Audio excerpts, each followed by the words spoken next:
Hello and welcome. I am Alexi. I will be GMing our game. We are here playing.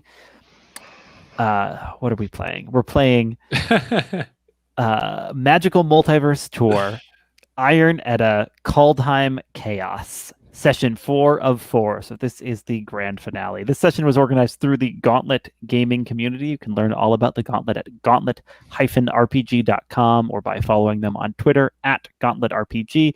Definitely keep your eye out for news about the next Gauntlet community open gaming. That's a great time to jump on board and play games with Gauntlet folks. We've got so many cool games happening each month on the Gauntlet, and one of those cool games is this one. We are playing Iron Edda World of Metal and Bone. The original Iron Edda is called War of Metal and Bone, and that is by Tracy Barnett, kind of doing this heavy metal Viking game about dwarf mecha fighting with bone bonded giants, and that's so cool. It's so cool they brought the concept into another game system with Paul Stefko writing Iron Edda World of Metal and Bone, a powered by the apocalypse interpretation of that same heavy metal setting. We are playing Iron Edda World of Metal and Bone, and we've set it on the world of plane of the lore of Magic the Gathering. It is a Norse mythology inspired plane, so it's very much in line with the existing inspirations for Iron Edda, but we've just got a little magic flavor in the mix here. We're wearing it relatively lightly. Sometimes we're like, sometimes we're quickly correcting ourselves, saying, Odin, I mean Alrund, Toralf, I mean Thor, or other way around. But yeah, if a little bit of magic gets sprinkled in here, that's exciting. But you don't need to be familiar with Magic the Gathering to enjoy playing in the session or watching the session, I think. It's just sort of part of my meta series of Magical Multiverse Tour, where I'm going to be taking different systems, play games on different Magic planes. So that's about the size of it. We're on session 4 of 4, so we've been having some really cool adventures with these characters. I'm excited to drop in and see where they all go from here, how this all comes to a conclusion, bloody or glorious or both. Let's do a round of introducing ourselves as players. I can demonstrate first. So, share your name, your pronouns if you wish, your online handle if you so desire. I am Alexi Sargent, he, him, and I make a lot of games under the handle Cloven Pine Games. So definitely follow my gaming endeavors on Twitter at Cloven Pine Games, and itch.io, also under the name Cloven Pine Games. I just sent out a PDF of my first big Kickstarter success as Cloven Pine Games. So my backers now have copies of The Great Soul Train Robbery. And if you missed that Kickstarter but want to get in on The Great Soul Train Robbery, follow Cloven Pine Games and you'll hear about when that will go for sale for non-backers. Let's meet our wonderful cast of players. Brandon, will you introduce yourself first? Certainly. Hi, I'm Brandon. I've been playing with the Gauntlet since about the middle of last year, having a wonderful time and playing all sorts of games that I've never been exposed to before, and I look forward to many more. Excellent. Danielle, tell us about yourself next. I'm Danielle, pronoun she, her, and yeah, I've been playing with the Gauntlet this year and really been connecting with the community and enjoying getting to play with great GMs like Alexi. So, thank you so much. I loved your guest segment on the Gauntlet podcast, talking a little about this series even. Talked about everybody. Yes, it's been great, and I hope that I can. I love what you've done with the system, and I hope that I can play it maybe with some other of my friends who are into PBTA games too. So maybe can introduce them to that. But very hoping that we can land the plane well. now that I've talked us up, so I'm sure that this will be great. Very good. Jan, next up. My name is Jan. My pronouns are he, him. I love role-playing games. I love role-playing game philosophy. I love role players. I just spread love in all directions around role-playing. That is all I have to say. Absolutely. You certainly do. Josh, last but not least, tell us a little about yourself. Of course. I'm Josh. I use he, him pronouns. I also love role-playing. I've been playing the Gauntlet since last summer. And I really enjoyed the series. I'm looking forward to seeing how it all plays out in tonight's finale. I am too. Great to have you all. We're going to go back around and this time tell us a little about your character, including what advance you have taken. So, Brandon, will you tell us about your berserker? Yes, Hillevi. She is a berserker, a born warrior, a cheerful combatant. Even when things seem dark and gloomy, as long as there's a good fight in it, well, then things can't be too terrible. And relies upon the sharpened senses and slight battle madness of the berserker gang to survive in extraordinary circumstances. She has never known who her father was. Her mother raised her to be independent, perhaps a little too independent. And she has slaughtered a number of skellish cowards that ambushed them. Frightened off a war mammoth alone. And with great help from everyone, defeated a terrible sorceress. And of recently, she has killed someone very important in the clan, albeit within the proper bounds of an honor duel. But given that this person was the nephew of the Jarl, who has recently recovered, that may or may not matter so much in terms of her own fate. As far as her advance goes, I am deferring that because I have to ask Ulf to do a rune casting for me. Oh, fascinating. Because I believe, because various events that took place last time give me pause and make me wonder what the gods have in store for me, and so I'm going to have to consult the person I know who knows best, our Sith Konar, to cast the runes and help me understand where my path actually lies, so that I can focus my attentions thereupon. All right. Well, we'll definitely have that in early on then. Danielle, will you tell us about your Sith Kona and the advance you've taken? Yes, this is Ulf. The Sith Kona is the wise woman runecaster, and also someone commented on the Slack that if they were a man, this would be a Seth Carl. Apparently, is what his name would be.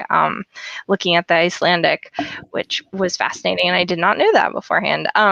So normally, he's taken up the runes in his mother's stead after she died, and has been trying to balance giving guidance from the gods and also navigating the politics of the clan. And he has an attachment. He's got a kind of attachment to Hillevi and her goings on, which have been, Otarr's very interested in, and she's been doing great protection, and then also these honor duels and everything. So that's kind of been on his mind. And so that's why with his advance, I think after this very eventful feast has been, he took on the new Galder, the new song, Calm Hate, which says, when you sing this song, thoughts turn away from hate. Anyone who hears you sing and still seeks violence takes -1 ongoing to do harm to another. And hopes that he might not have to use it, but just in case. Nice. So yeah, he's looking to still try and runecast in his mother's stead, but increasingly slightly confused about what that might mean and if he can protect as many people as he wants. Very good, very good. Exciting advance to take. I'm very interested to see how that all plays out for Ulf. Let's meet our next character. Jan, will you tell us about your Skald? Yeah, Otarr. He's quite a character. He's kind of like I always forget his name. That like Scandinavian guy who like ran around the Arctic Circle without his shirt on. The Wim Anyways, Hof. Wim Hof. Thank you so much. He's like a metal drummer Wim Hof guy. He's been a Viking so long, his body no longer like works to its full capacity because of a lifetime of beatings. And so he's made himself useful as a skald. His methods are unorthodox, to say the least. But he's got good intentions, although I think he's quite misunderstood. What else could I tell you about him? He has quite a lot of bonds with everyone. He's involved with all the characters in some way. I think that's because he's really old, and so he's involved in a lot of the history in our story. And yeah, so the advance I took was stinging words. When you reveal a painful secret about your enemy or attack them with words, roll plus tongue.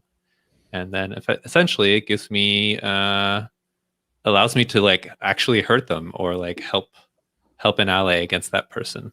So more bolstering my companion moves. Okay, that's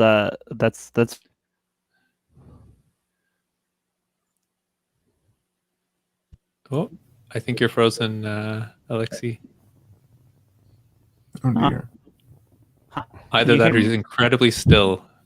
Oh, maybe he's back. Yeah, no, I think it's just kind of going in and out a bit. Yeah, your internet. You've frozen up a couple of moments before. So I think it might just be your internet tonight. Oh, Maybe the baby is eating the router. Am I coming through finally. so unexpected? Am I coming through any clearer with just audio here? Yep. I can hear you, yeah. Okay, I might see if that helps at all.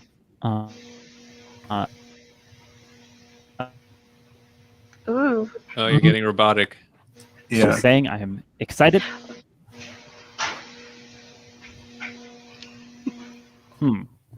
This is tricky. Am I sounding okay now?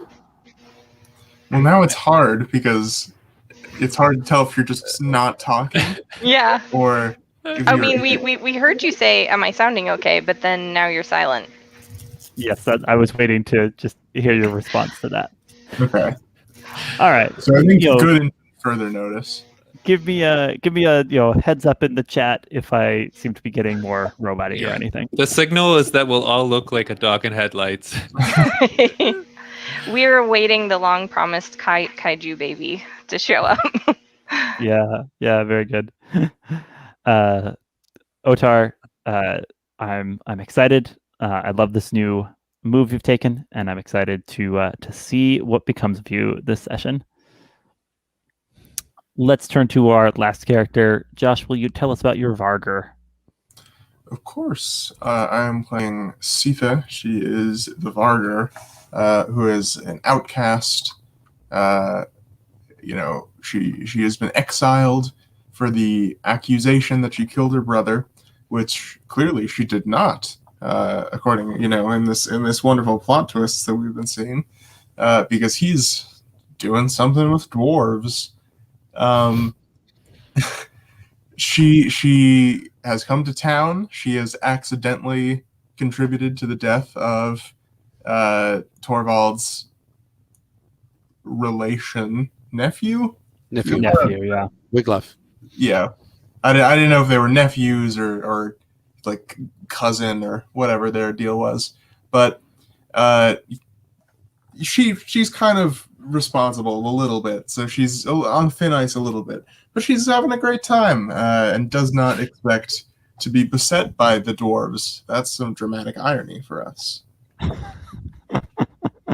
And for my advance, yeah, go for it. Oh, sorry, were you?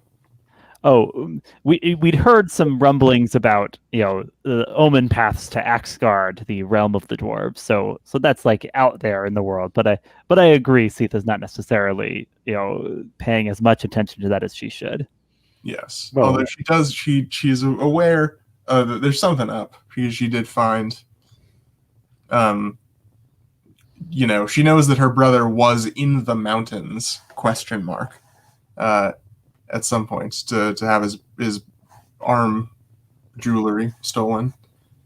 And the advance that I took is escape route. So when I am in too deep and I need a way out, I can name my escape route and roll plus arm. On a 10+, I'm gone. On a 7 to 9, I can stay or go. But if you go, it costs you. Leave something behind or take something with you. The GM will tell you what. Nice. I see. So you're getting all set to just run if things get tricky. Indeed. Should have set everything on fire and run away. I am indeed. She's heard the rumblings. To run. Yes, that is correct. So you're planning to abandon us already, huh? You've Wow. given away your moves. Wow. I have given away my moves in my advance. Although you never know. Maybe I just don't want to be killed by dwarves. You can take the Vargar out of the country, but you can't take the country out of the Vargar. Yeah. All right. Wonderful to meet all these characters. Let's open up our scene in the kind of mountainous foothills near the Holdfast. So we start outside the Holdfast itself, where we hear thum, thum, kind of massive footsteps that seem to shake the mountains a little bit, and then suddenly, screeching out of the sky, a creature you are all familiar with, a terrifying vampire dragon, seems to be charging down at something below, and there is a enormous crack as this construct, this metal creature, clearly forged by the dwarves, but built at the scale of a giant, rips a tree out of the ground and, in a fluid, surprisingly fast movement, stakes the vampire dragon down to the earth. And as the vampire dragon snarls and screeches, this construct holds out a hand and it crackles, and an axe made of lightning appears in its hand, and it raises the axe high, brings it down, and decapitates the vampire dragon. Oh my god. And the camera pulls back, and we see, the corpse of the vampire dragon turning into ash and starting to disperse on the wind as this, massive metal warrior stands there, lightning axe crackling in its hand. So metal. And then we cut to the Holdfast. Ulf, shall we say that at some point you grab a little bit of shut-eye in the aftermath of the great feast that that Torvald was throwing to celebrate his his healing from the poison? Yeah. I think in your dreams you are a little boy again, and you see your mother singing softly to herself as she works on something. What sort of a thing would she be creating? What would you remember if you were thinking back on your days of being a small boy running around and seeing your mother doing her work in the background for you? I think that she was working on, oftentimes in charge of a lot of the ceremonial cloths that the Jarl would wear, and some of the singing while weaving that together is to create it's kind of like what he remembers when he sings weaving protections. Like, she had a really kind of like a soft lilt to it, that maybe nothing extremely magical looking, but I think she would tell him, this is to support the Jarl, this is for the good of the Holdfast, and she would be working on the kind of clothes for him to wear and for other people who are important in the Holdfast.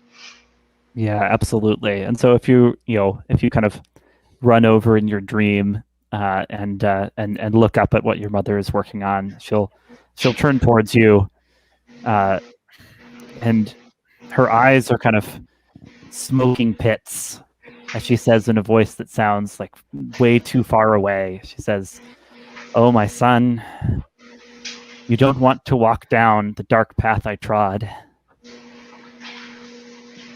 What do you mean, Mother? I see what you were trying to do. But Ulf, there are secrets I never shared with you. Dark and dangerous secrets. Can I think his mind is just racing and thinking of the people, and I think he just kind of looks up and is like, can I protect them? Meaning... Protect who, Ulf? Your I think he friends? kind of... Yeah. The Holdfast? Someday you might have to choose. He kind of nods and looks at her and is like, which one should I choose?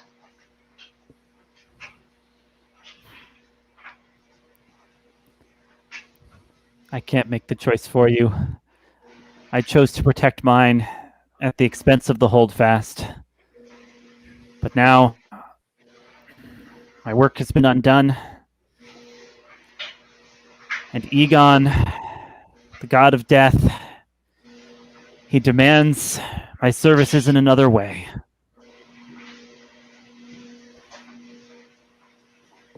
That definitely disturbs Ulf, and he's like, I think he wants to know, is there a sacrifice that he requires? Can we appease him?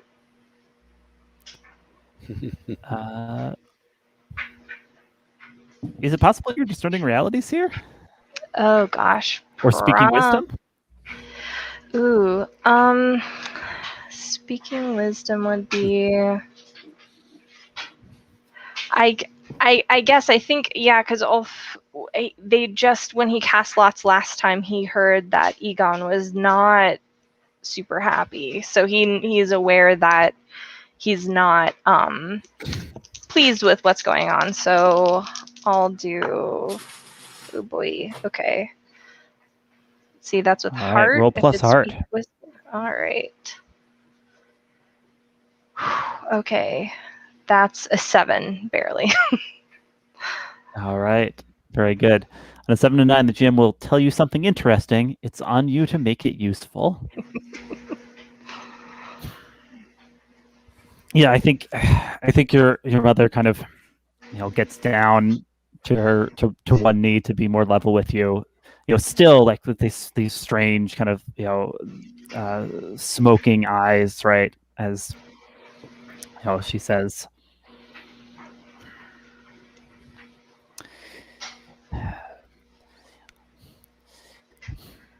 he might overhear me, so I can't tell you much. Egon is petty. He's ruled by vanity and caprice. He thinks he can glorify himself by bringing destruction to this Holdfast. Perhaps there's some other way, but you'll have to do it quickly.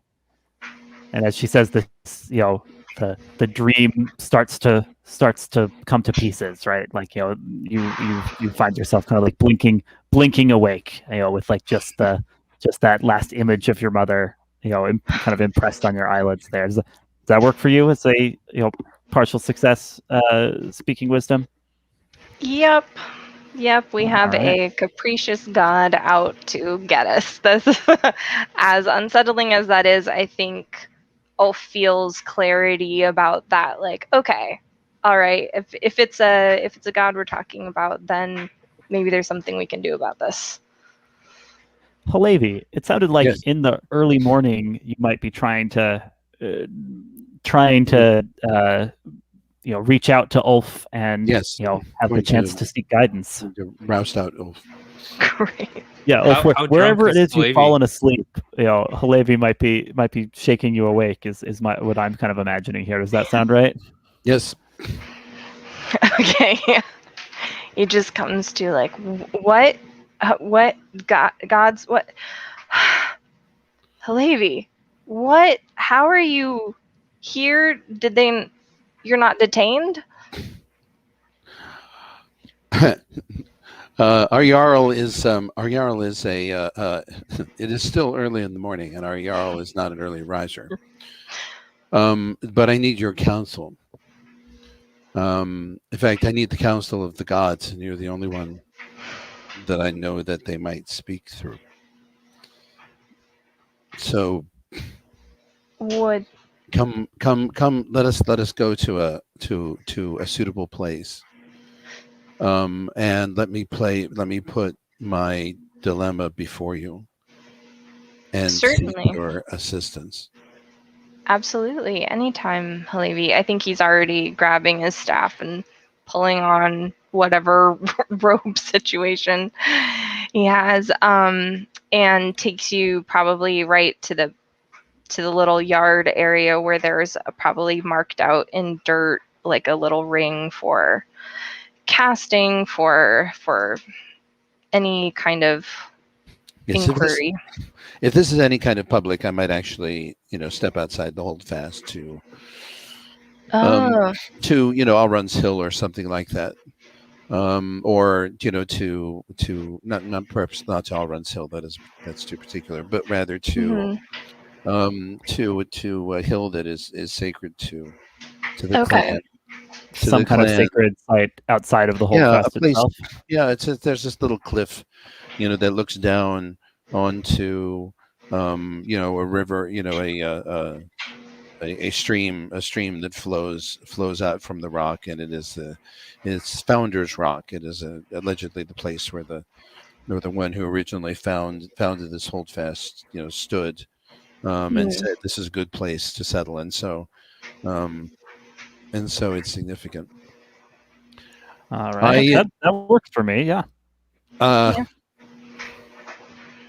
Yeah, I think Ulf is unused to seeing Hillevi look as if she's second guessing anything or even slightly troubled.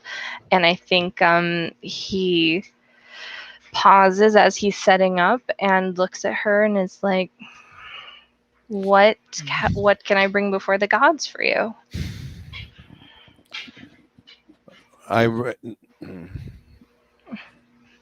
People may think me thick-headed,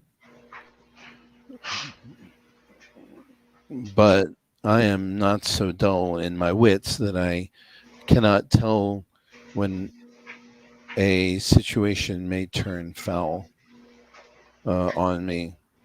And though Wiglaf called me by terrible names, and when I offered him the opportunity to make it a simple duel of honor, he insisted on a deadly fight.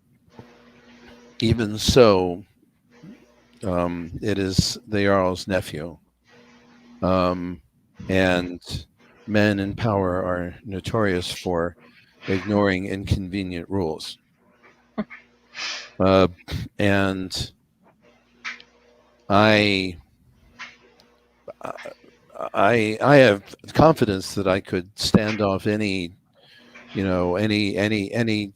fair fight or any champion, but if the Jarl despises me enough for what has happened and cares not to know the circumstances under which, or has a different view of Wiglaf than I did, then it will not matter so much because it will not be a fair fight.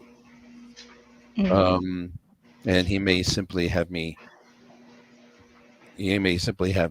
attempt to have me taken up, in which case I would have to try to kill my way out of there. I don't know. I feel at the moment that the gods are presenting me with the opportunity for a gift, but also that I've been given a warning. Hmm. When I called upon the battle madness yesterday, it didn't come. Hmm. In fact, it didn't. It. I have never felt it so distant. Now, yes, of course, we were all exhausted, and I had fought, two terrible battles that day, but it's never happened before. And I'm not afraid that it will happen again, but I feel that this must mean something. I And if I am to ask the gods for a boon, I don't know what to ask for.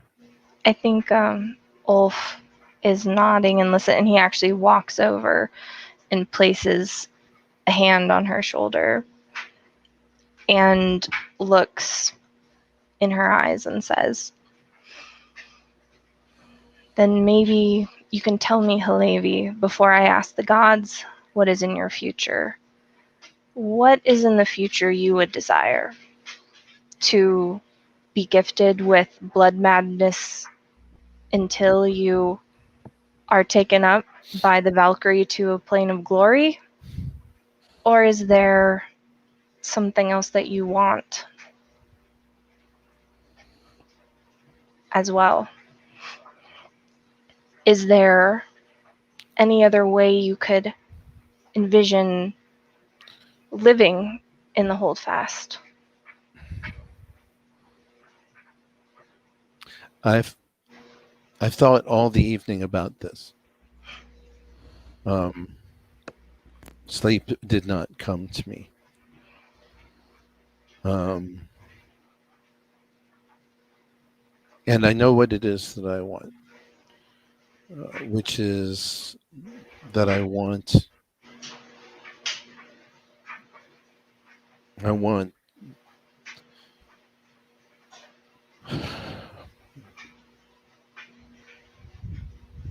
to do the right thing by those that I care for, and yourself first among them. I want to be the person I was meant to be. And he nods. And take the role that fate allotted for me. I think he nods and smiles and says, "Hillevi, you know that the gods have blessed you with fighting with the glory, of Toralf himself when you bring down enemies. But you are not only a sword. You have wits and reason and more empathy than our Jarl did when we brought the troll, when you welcomed Siða. There might be a way for you to lead it around with us that doesn't require the sword." And I think he kind of pauses and looks down and is like, "I will ask the gods. I will ask the gods which path goes forward, but I will never be a skald or a great orator the way some who have led are. If I were ever to be a leader, I could only be by example and by tradition." sometimes that is the best way to lead than standing on a stump in the middle of the Holdfast and lecturing everyone. You want to be able to, people want to be able to follow their leader." And I think he pauses before throwing lots and says, I will ask the gods, but if you were asking me as myself, he kind of chuckles and is like, your battle madness is a glory, but with Wiglaf, it worries me because if it were up to me, I would choose that it is not your path forever, because I don't want to lose you. Like, And that is that would be strange. That would be a strange irony. For when I slew Wiglaf, I was in complete command of my senses. The battle madness was not upon me. I killed him because he insisted. Oh yes, I suppose I could have crippled him. Forever denying him the halls of the halls of the warriors. Never able to die a good, clean warrior's death. I gave that to him instead. That was the purpose. The rage was not upon me. You saw that. And so how ironical it would be that I should pay a terrible penalty for an action taken in my right mind rather than in Alrun's rage.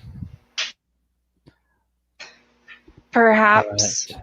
Yeah. that is perhaps you were dealing out justice that was needed then. But yeah, I think he So will take out the bag of lots tell and me what it is that my friends and my people need the most. That is the question. That is the question I would ask. All right. When you cast lots and read their markings, ask the GM, are the gods pleased with this course? So I guess the question is, what course, Ulf, are you casting lots for here? It's possible you can do 2 in a row if you want to try and get at the gods that way. I'm not sure they'll they'll keep responding after that. So I mean, one possible question might be, should I continue to pursue the path of battle? Okay, yeah.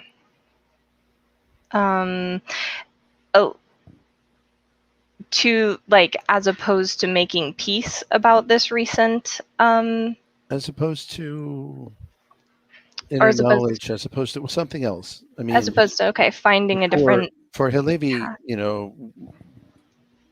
if the path of battle is it's a clear choice, and if not, then there are a bunch of choices. But at least the obvious choices will have been eliminated. Yeah. And Alexia, I am perfectly happy with however this turns out. Yeah. I think that Ulf was trying to say with what he is telling her in some kind of clumsy way that he doesn't feel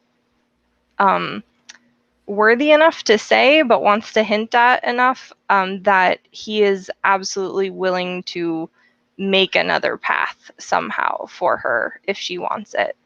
That if anyone can, it will be you. I have faith.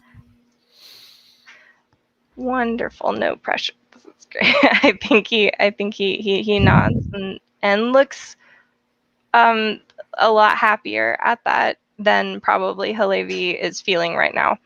So yeah, I guess casting the lots to see should she continue pursuing battle with the same intensity that she always has. Oh, interesting. Are the gods pleased with this course, pursuing battle? Some of the gods are pleased with this course. Bergi, god of storytelling, and unsurprisingly, Halvar, god of battle, their signs fall in such a position. You can tell they are pleased with Hillevi pursuing this course. But strangely enough, Cosima, god of the voyage, also kind of makes her will known in this casting, and the way the lots fall suggests Cosima would not be pleased with the course of Hillevi continuing to pursue battle. Okay, I think. And did Torolf say anything in particular? He didn't speak up. Oh, okay.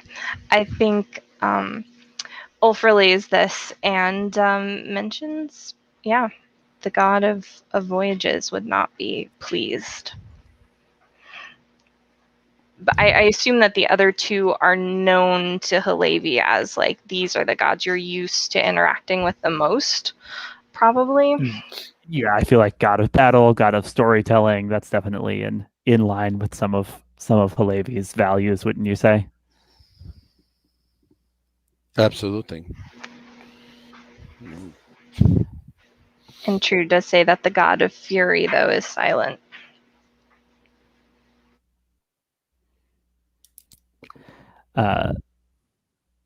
If you're Hillevi, will you kind of be puzzling over that next? Do you think? I will. So I think we might cut back to the Holdfast itself then. Otarr, come morning. What are you up to? The night after the grand feast. That's a good question. I think actually Otarr is a little bit lost. I feel like Otarr is trying to figure out what his next move is, and I think maybe we just get a poignant shot of maybe him pacing, in some like room that he shares with other people who are sleeping, and everyone's snoring, and maybe Otarr is the only one not, and he's sort of pacing back and forth, kind of rumbling to himself as he muses over something, tries to figure out the angles in his mind. Yeah, absolutely. You hear the sound of a number of walk together, which a glimpse of a whole group of people moving through the Holdfast, with a purpose. Torvald, the Jarl, up far earlier than is his wont at the head of them. What do you do? Do you follow along? Do you try and get a sense of what this group is up to? That's a good question. And they look like they're walking with intention here, right? Yeah, looks like a whole group moving with purpose. Right. And I mean, Otarr would, the first thing that he would think would be that perhaps this group is looking for Hillevi, seeing how things went last we saw. So that would definitely interest Otarr.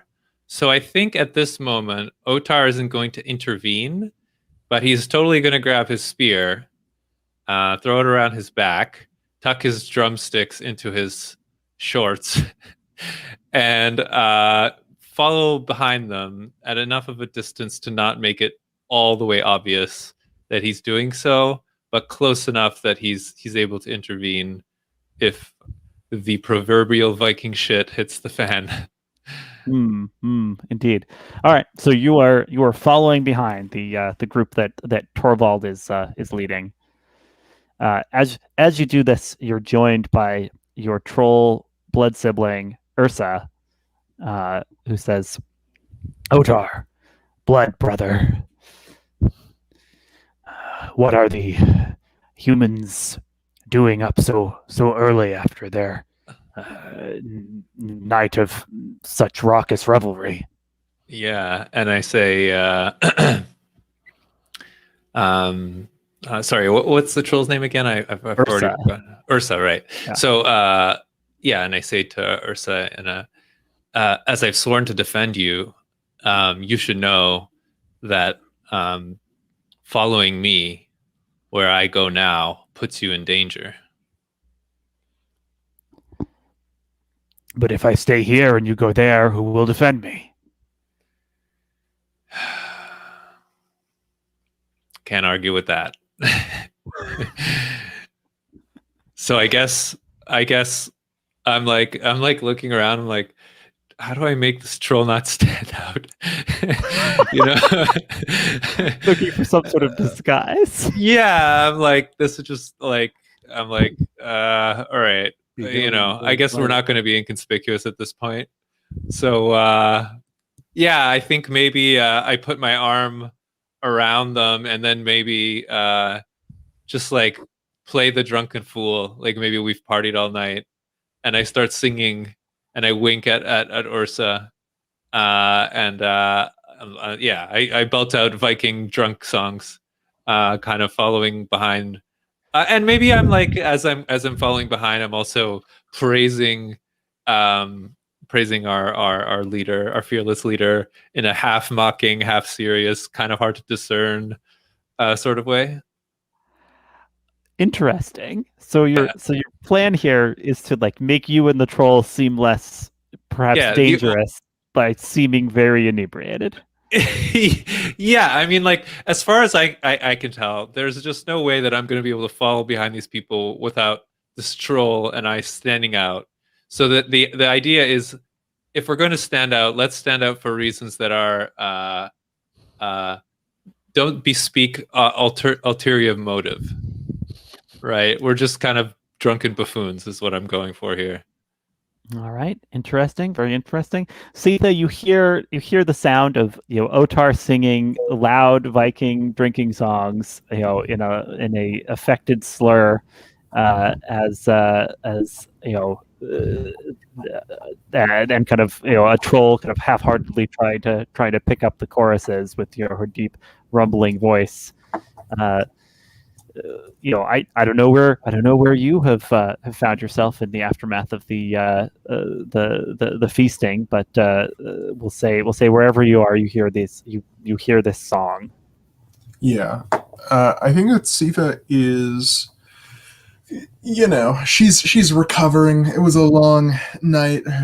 She's a migraine. She's very hungover, so she's slept in.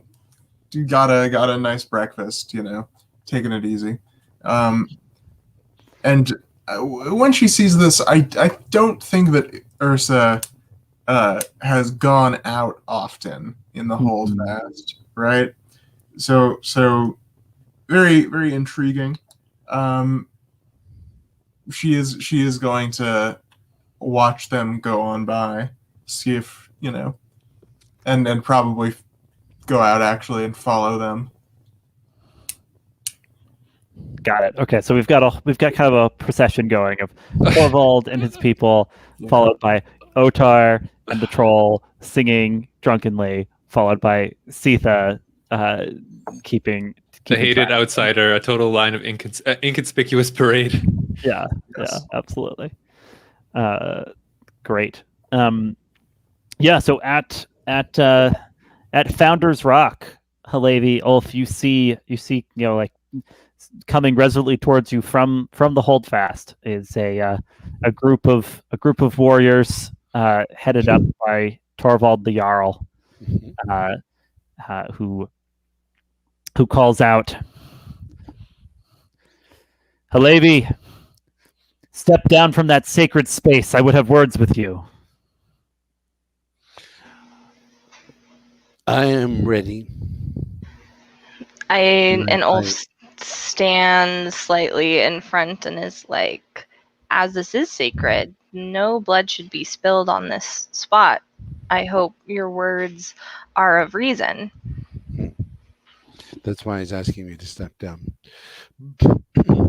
But fear not, I have taken the counsel of the gods to heart, and even more your own, Ulf, and made my choice.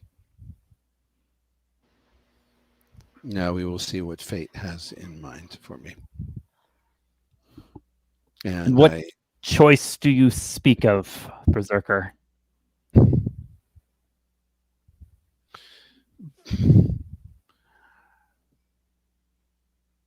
The choice of what boon of the gods to accept in order to best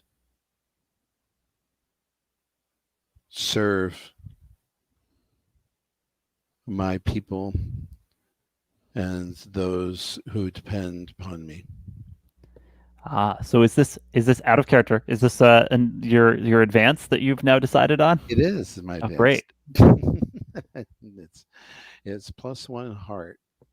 Oh, nice. Yes, Hillevi's never going to be great with speaking, but she can be wise, I think. All right. And strong and be something other than a buzzsaw. So Oh, I love that. I come down.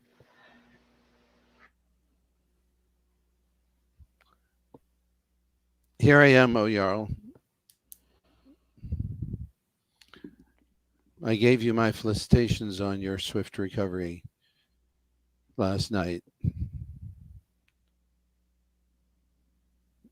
and I'm glad to see you still well. Indeed. But I'm sure that is not what you have come to speak of. No. Hillevi, as I'm sure you will know, I must have satisfaction for Wiglaf. Foolhardy though he may have been, he is my sister's son, and his blood is on your hands. Over my dead body. There is no question. Otarr, you're interjecting from behind there. Totally. Yeah, great. Like some of the Jarl's men like turn on you. Like some laugh.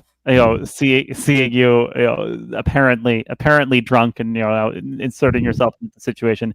Some are looking kind of with fear at the troll, though.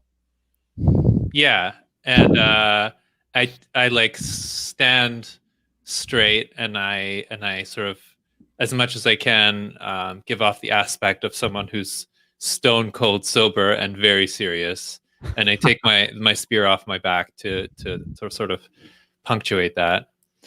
And yeah, and I just stare Torval down, and I say, no such thing will come to pass today.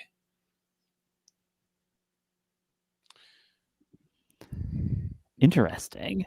As you're trying to appear deadly serious and put kind of respect into these people's hearts. Yeah, I mean, like, I don't know. I think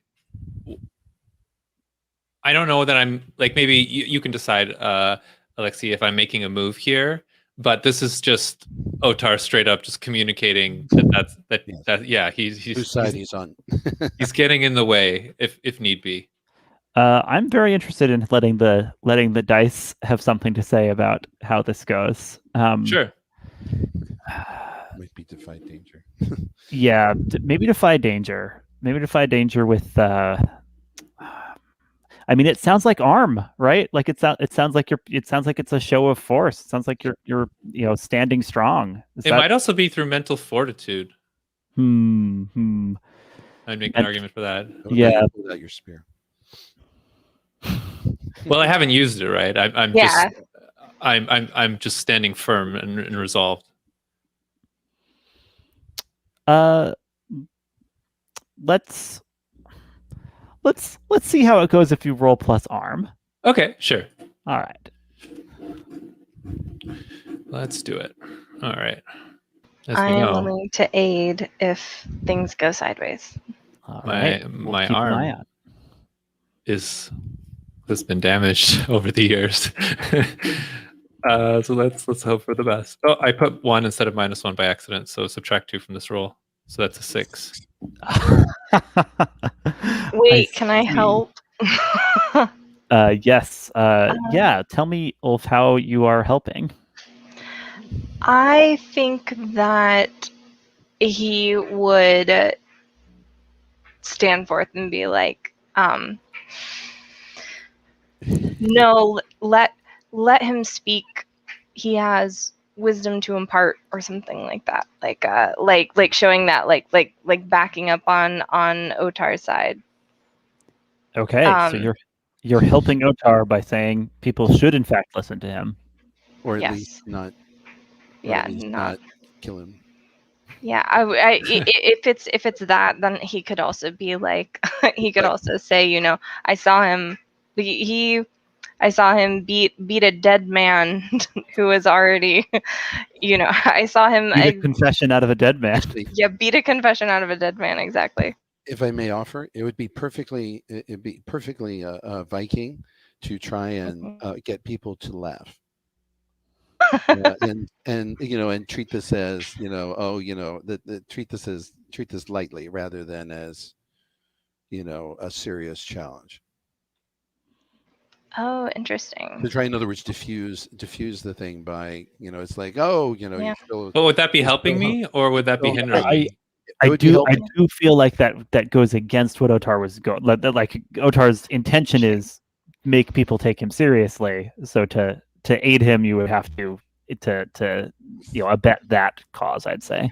Yeah, but I do think that it could be delivered in a light-hearted way, like do not cross him. Exactly, I love that.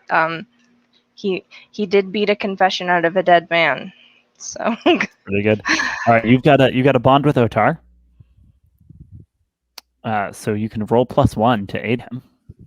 Sweet, sweet gods, please, oh please.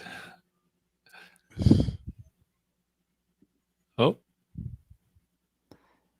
you're muted, Danielle. Yeah, Danielle, what did you have? okay, that bond is great because that is just a 7. Woo, Okay, so all told, you've rolled a 7. that's right. All right, so what we've got here is you take a +1, so that now your defy danger is a 7.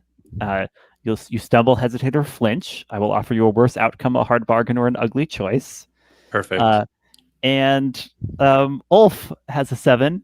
So Ulf, you know, has given you the +1, but exposed himself to danger, retribution, or cost. Mm-hmm. Perfect. Let's I'll say we see, you know, we see Torvald turn and like lock eyes with Otarr and clearly, you know, take him seriously. We also see, you know, the men around gripping their spears more tightly. And let's take our first break, and when we come back, we'll finish resolving that and see what becomes of these characters. So take 10 and see you at you know, quarter past the hour or so. Perfect.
like I might get to use my song about hate sooner than I thought.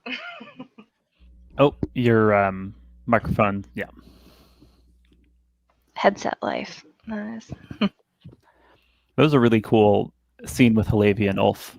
Lots of interesting character stuff there. But now, shall we drop back into it? So in the early morning light on this cold day outside of the Holdfast, there's sort of a standoff here, right? Torvald had come to confront Hillevi.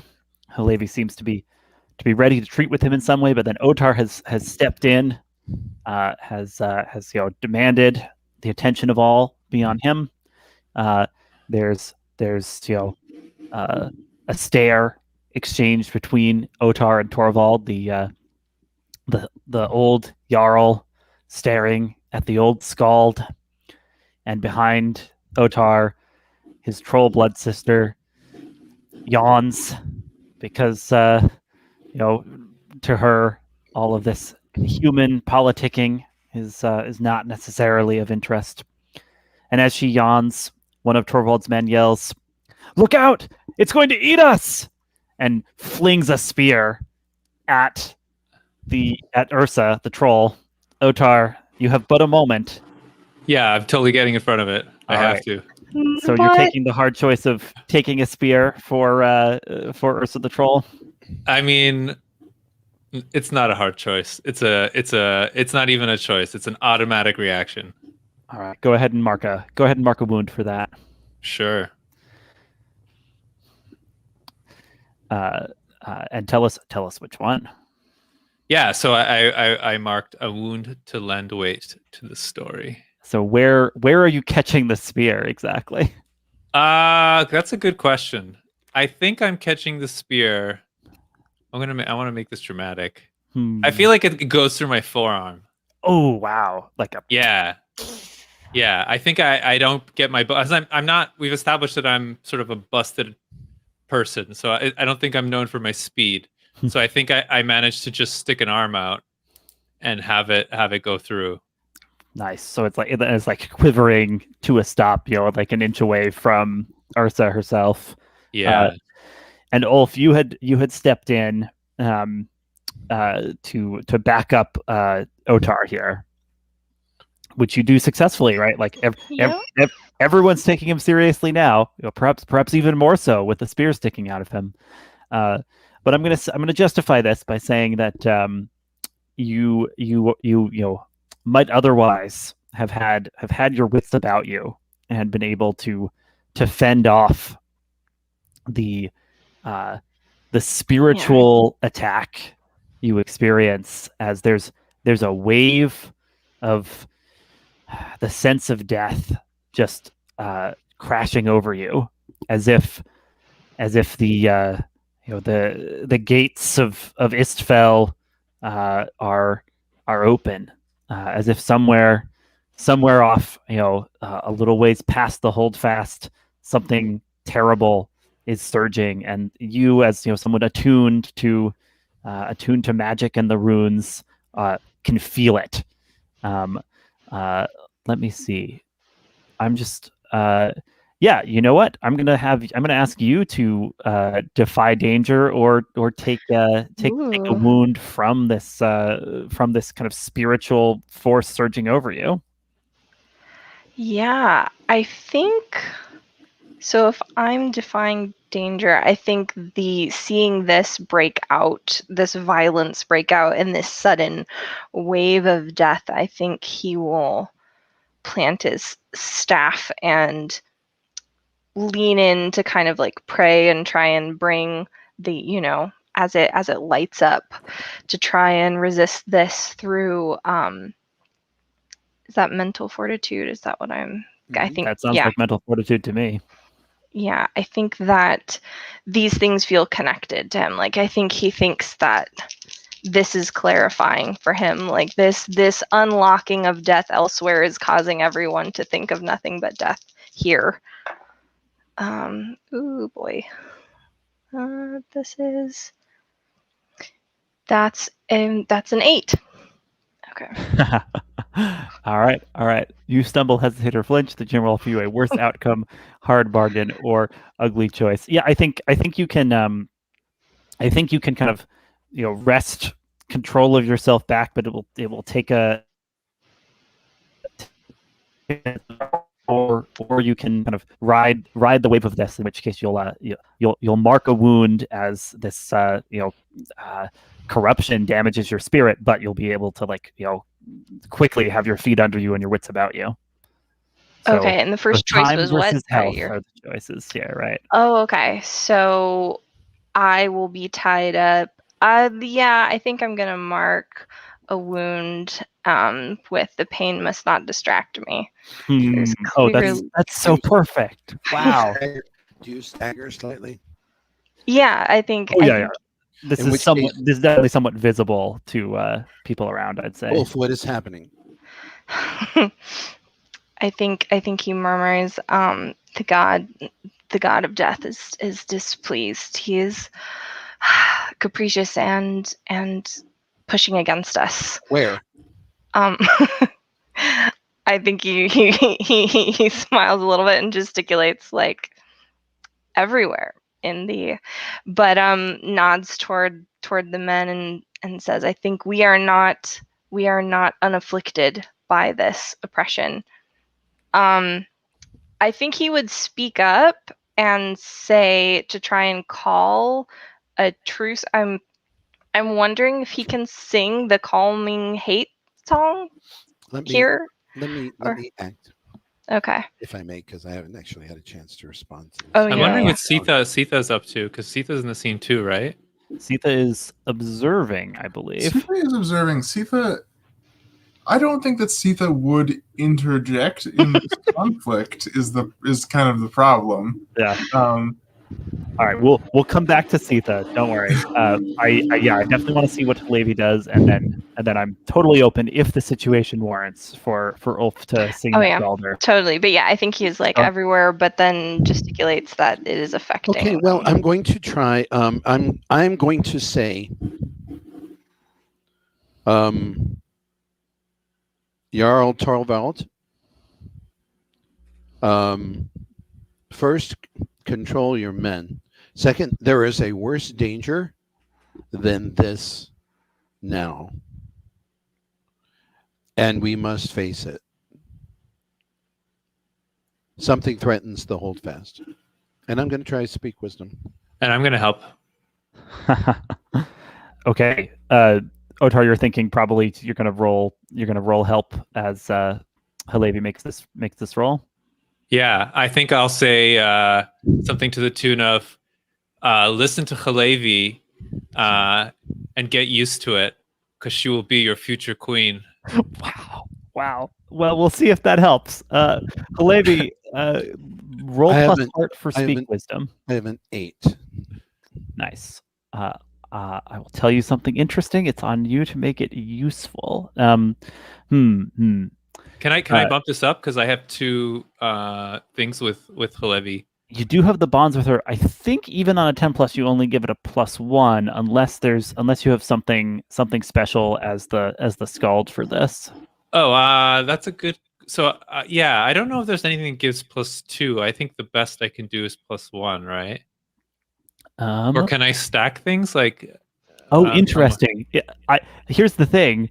I feel like the one option here, right, would be stinging words. Would be yeah, if you just choose give an ally +1 forward twice from one of these, right? So I don't know if the moves are meant to be used that way, but I feel like it's still cool if they are. So you want to give it a go and see if it can help? Yeah, I would love that. All right, so Hillevi's at an 8. So at the moment, I'm constrained to tell her something useful or tell her something interesting. But if Otarr succeeds well enough, it might be bumped up to something useful. All right, let's see, make it happen. Come on, Otarr. That's a 9. I think that only gives. Does anyone want to help me? Maybe is Siða interested in helping? I don't know. I don't know how much helping we're stacking here because Yeah, I don't know. I don't know how much helping you're allowed to stack.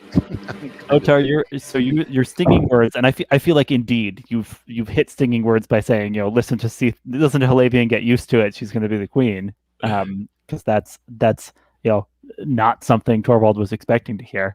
Yeah. So you can give her +1 forward, which won't push it all the way up over something. I tried. You could inflict a wound, ignoring deadly and protection, if that's more what you want to do, given your options. No, I think the way I would I don't think I would do that. I think I would give an ally +1 forward against your foe. Cool. Well, we can have that roll onto a next move as needed, because it isn't enough for the speak wisdom, but I get to make a move too, so Sure. I will hang on to that. Yeah. So, and I'm saying this through like gritted teeth with the spear through my arm. You sure are, my friend. You sure are.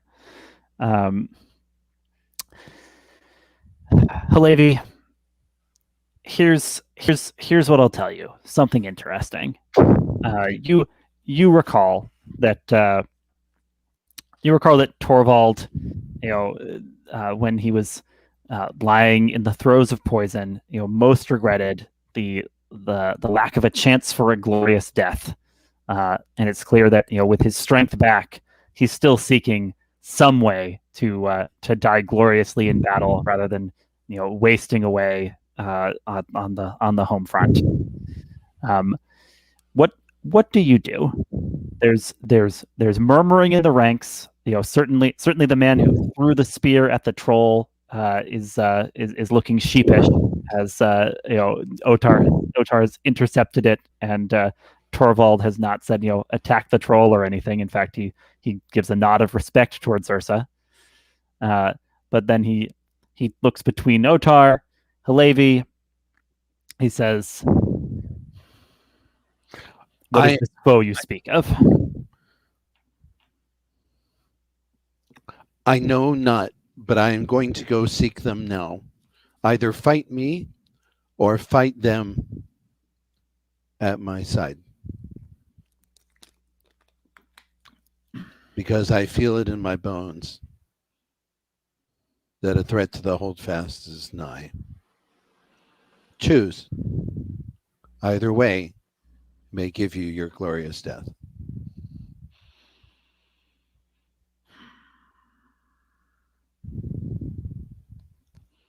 If we draw blades together, Hillevi, and both come through to the other side, you will still have to answer me for Wiglaf.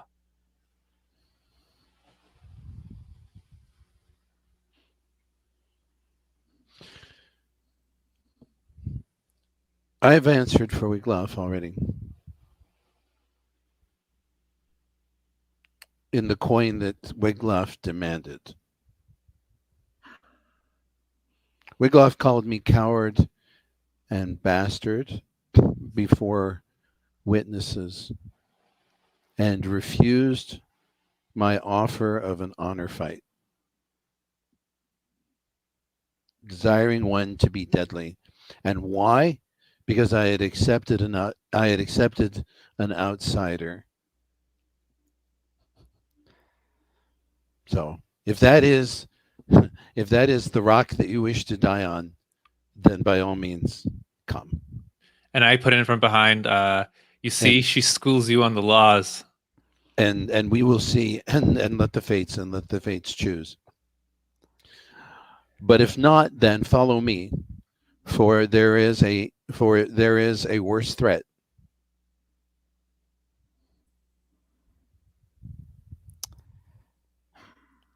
I think this is parleying. Yeah, I'm not, except that I'm not good at parleying. I'm just trying to say, I'm just speaking wisdom. I really am. Okay. I'm not trying to persuade him.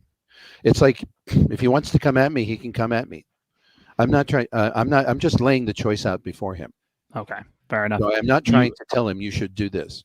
where do you set off in some particular direction? If he doesn't immediately go for me, He does not. okay, then yes, I say, come, Ulf, let us find this thing. Anyone with me, there is an evil without.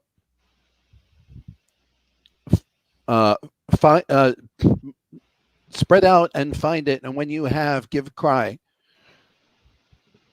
that we may confront it and save ourselves. And I think there's a moment of humor when I like break a spear and pull it out of my arm and I give a cry out. I'm like, no, that's not it.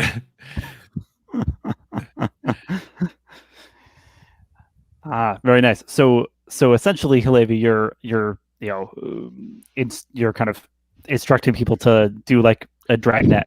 I'm declining the fight. Now, if he forces it on me, I'm going to get a fight forced on me, and that's fine. All right. But I am declining. Declining to yes, go quietly. Well, no, I am deciding that there is a threat to the Holdfast, and I am shouting to people, yes, to send out, to run out to the corners of the Holdfast and see what they can see. And this is perfect, right? Because if you succeed in this, it's already like you're behaving like a leader, right?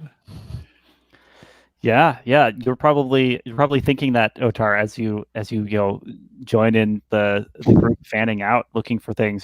There's that moment of tension, and then Torvald gives a nod and sends his men out, and so everyone is seeking what the devilry could be, and Otarr, I'm afraid you find it. Great. Because you might recall that I had a move hanging out from your singing words. I absolutely did not recall that, but sure.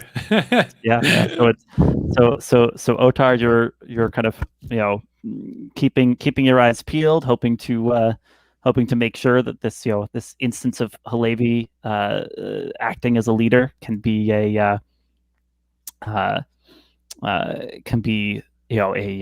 moment to prove that she is that she has what it takes, and then you feel a clammy grasp around your leg, and you look down, and there's a creature on the ground, human in shape but rotting and decayed, wearing scraps of Skell clan armor, but it turns its face towards you, and it's a half skeletal, clearly an unquiet dead man here, and it lets out a moan. And I immediately yell out so everyone can locate me. The undead here. And brings it's got one hand wrapped around your leg. It brings its other one out, and you see kind of strange black claws kind of extending out of its fingertips, and it slashes at you. What do you do? I mean, we've established that my one arm is bleeding. Yep. And so I have my spear in my other arm. And so what I think I do is I just try to stab at the foul creature to keep them at bay. Nice. So I think before you can deal death, you'll have to defy danger here, just to like ward it off a little, basically, right? Yep, sure. Sounds good. All right. Sounds like something I'm not good at. Let's start with that. I take it with an arm, right? Pretty much. Unless you have a pitch for an alternate way that you're. Yeah, I mean, I literally have a wound in my arm, so my arm is terrible, so I feel like the gods have spoken on this one. Go ahead and roll plus arm. Oh, I see why it didn't let me, because it doesn't let me do a -1. Oh, I see. I have to press down. Okay, interesting. It won't let me type it though. Weird. What did you get? I got a good old 4. A 4. Okay. Yeah, the Draugr rakes its claws across your unguarded chest, go ahead and take a wound and tell us what that is. A hero's tale is written in scars. Pile them on. I need Sure more. is. Sure is. Siða, we'll say you're the closest when Otarr cries out. What Yeah. do you do? I think that when Hillevi sort of let out that final rallying cry, it's like the Holdfast is in danger. I think Siða was one of the first people to actually just sort of start to moving. If only for the break in tension, maybe. I don't think she likes Hillevi as a person, but I don't know if she's full Hillevite yet. No, but I did, I did. But yeah, Siða, hears the scream, obviously, and she twists around and is going to try to put an arrow through the Draugur's head. Yeah, go ahead and deal death by wielding your power against a worthy foe, rolling plus arm, unless you've got a different move that assists with this. That is, I believe that is how that would play out. Yeah.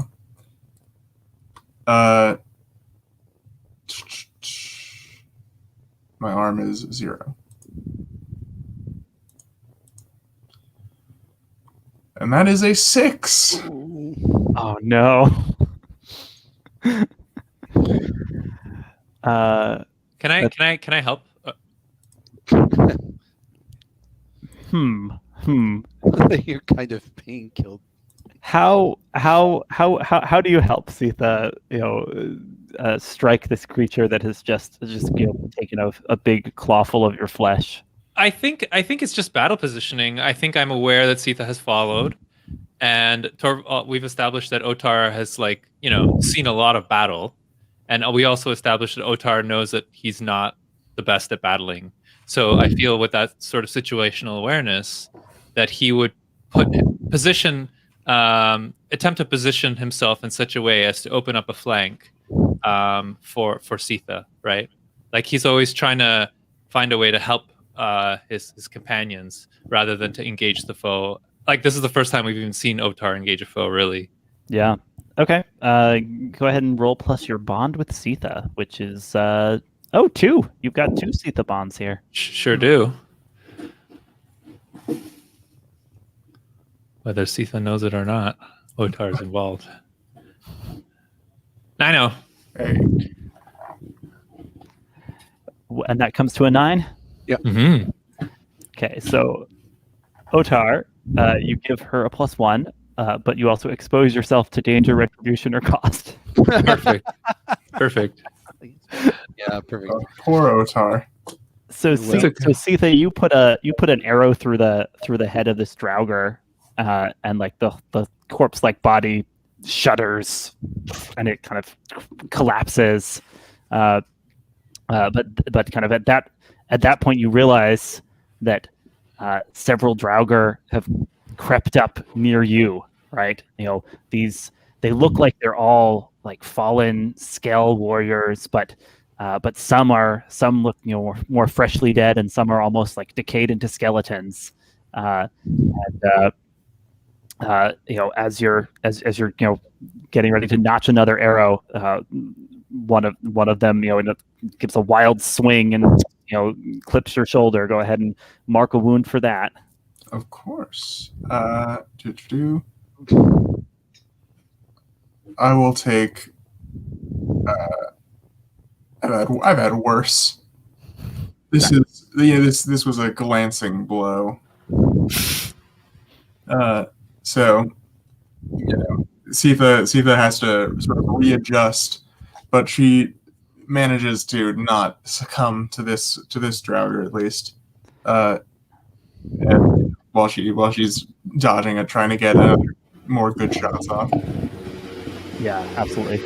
And Otarr, you had been providing battle positioning to assist Siða. In the process, in your wounded state, you stumble and you suddenly find yourself staring down into what should just be the ground, but instead appears to be this glowing portal, like the northern lights have been kind of painted across the earth, and you feel a strange rush of hot air coming out of it. Clearly, an omen path has been opened here where there was not one before. Amazing. And then let me check with you. Oh, sorry. Yeah. One more thing from Otarr. Yeah, I was just gonna say that, and we can just get the beginning of it, but maybe I start like inspiring a tale of like of some final battle in the face of a portal or something like that. Oh, and nice. We hear it in the background of Ulf's shot. Nice. Yeah. So Otarr has launched into a tale of a hero's desperate stand in the face of a doom scar. Absolutely. Ulf, after Hillevi gave the word and people started, searching around for what evil might afflict the Holdfast, you were among those seeking this out, yes? Or what would we see when we cut back to you?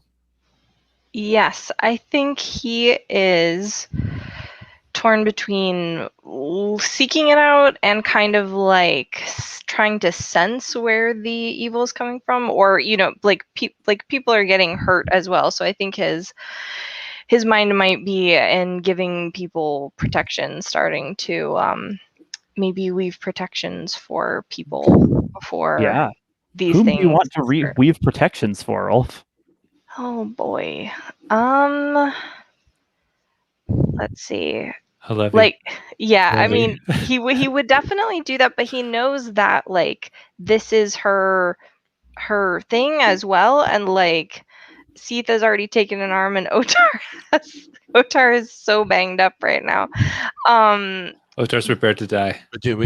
But we don't know that Otar's been jumped yet, right? I mean, you've been hearing me like yelling pretty good. I feel like you might hear some yelling from Otarr, and Otar's voice carries too. Line of sight on him yet, but there's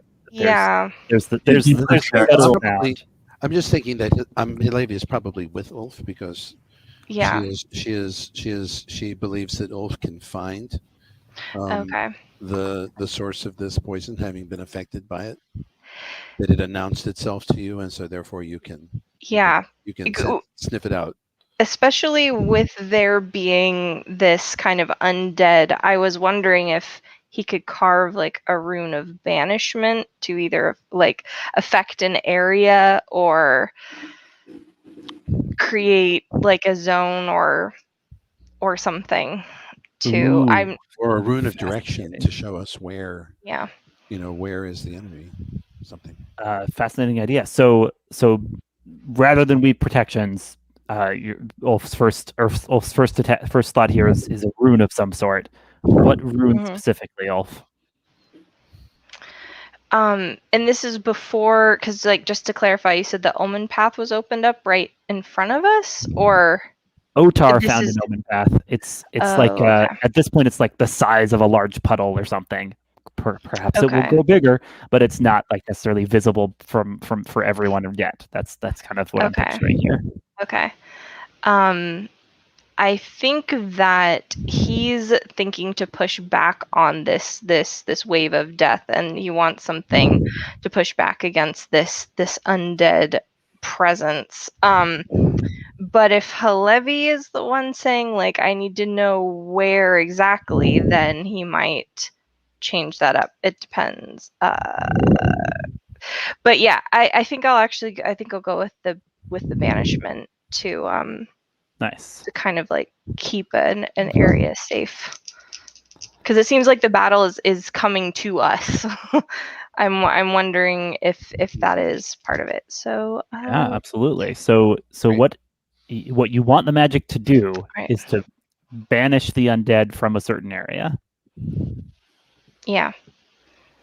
All right, and I will tell you the cost. I have a suggestion. Yeah. What are you suggesting? We happen to have an undead component. I think that one could argue. I think that a bone bonded is a pretty big undead, effectively. I think that this might not be great for Ulf or Siða either. Oh, that's beautiful. So the magic requires a personal sacrifice. I love it. This is you can feel the giant, kind of Perfect. crying out against you creating this rune. Go ahead and write down that you'll take disadvantage on the next time you do a bone bonded roll, as the giant the giant bones are affected by this anti-undead rune. And Siða, write that down too. This will affect both of you. That's the personal sacrifice that is required. Also, the magic will definitely draw the attention of something powerful. That's excellent. Obvious, but Ulf, given those costs, you're going to be able to create something that banish the undead. What does that look like? Give me a sense of what we see Ulf doing here. I think you see, his eyes kind of roll back and just emit that blue glow, and as he's drawing on the ground with his staff, it's glowing, and you see it kind of shoot out along the forest, along the floor of the on the ground, and it kind of like lifts up, like it kind of emits this blue light up through the trees. And if there were any other undead in it, I think it just kind of like whoosh, it just sort of like dissolves them like an acid. Nice. While Ulf is doing this, I am going to ready for battle. What was that, Hillevi? I am going to ready for battle, needless to say. Does that mean summoning up your battle rage? It does. Oh boy. Go ahead and whip yourself into the Berserker Fury, Hillevi. It does. It does. I'll run. Hear my cry. I screech to the sky. Pray the dice believe. I score my left forearm with the blade of my axe and let the blood drip down onto the snow. And hope that the fates hear, and they got an 8. So they did. You did. And I hope to. The Berserker Fury returns to you. You get to hold 1 in the Berserker gang. Well, 2 because of my advantage, but yes. 2 because of the Dragon Clan. Yeah. So what does that? What does it feel like as the Fury returns after it had failed you previously?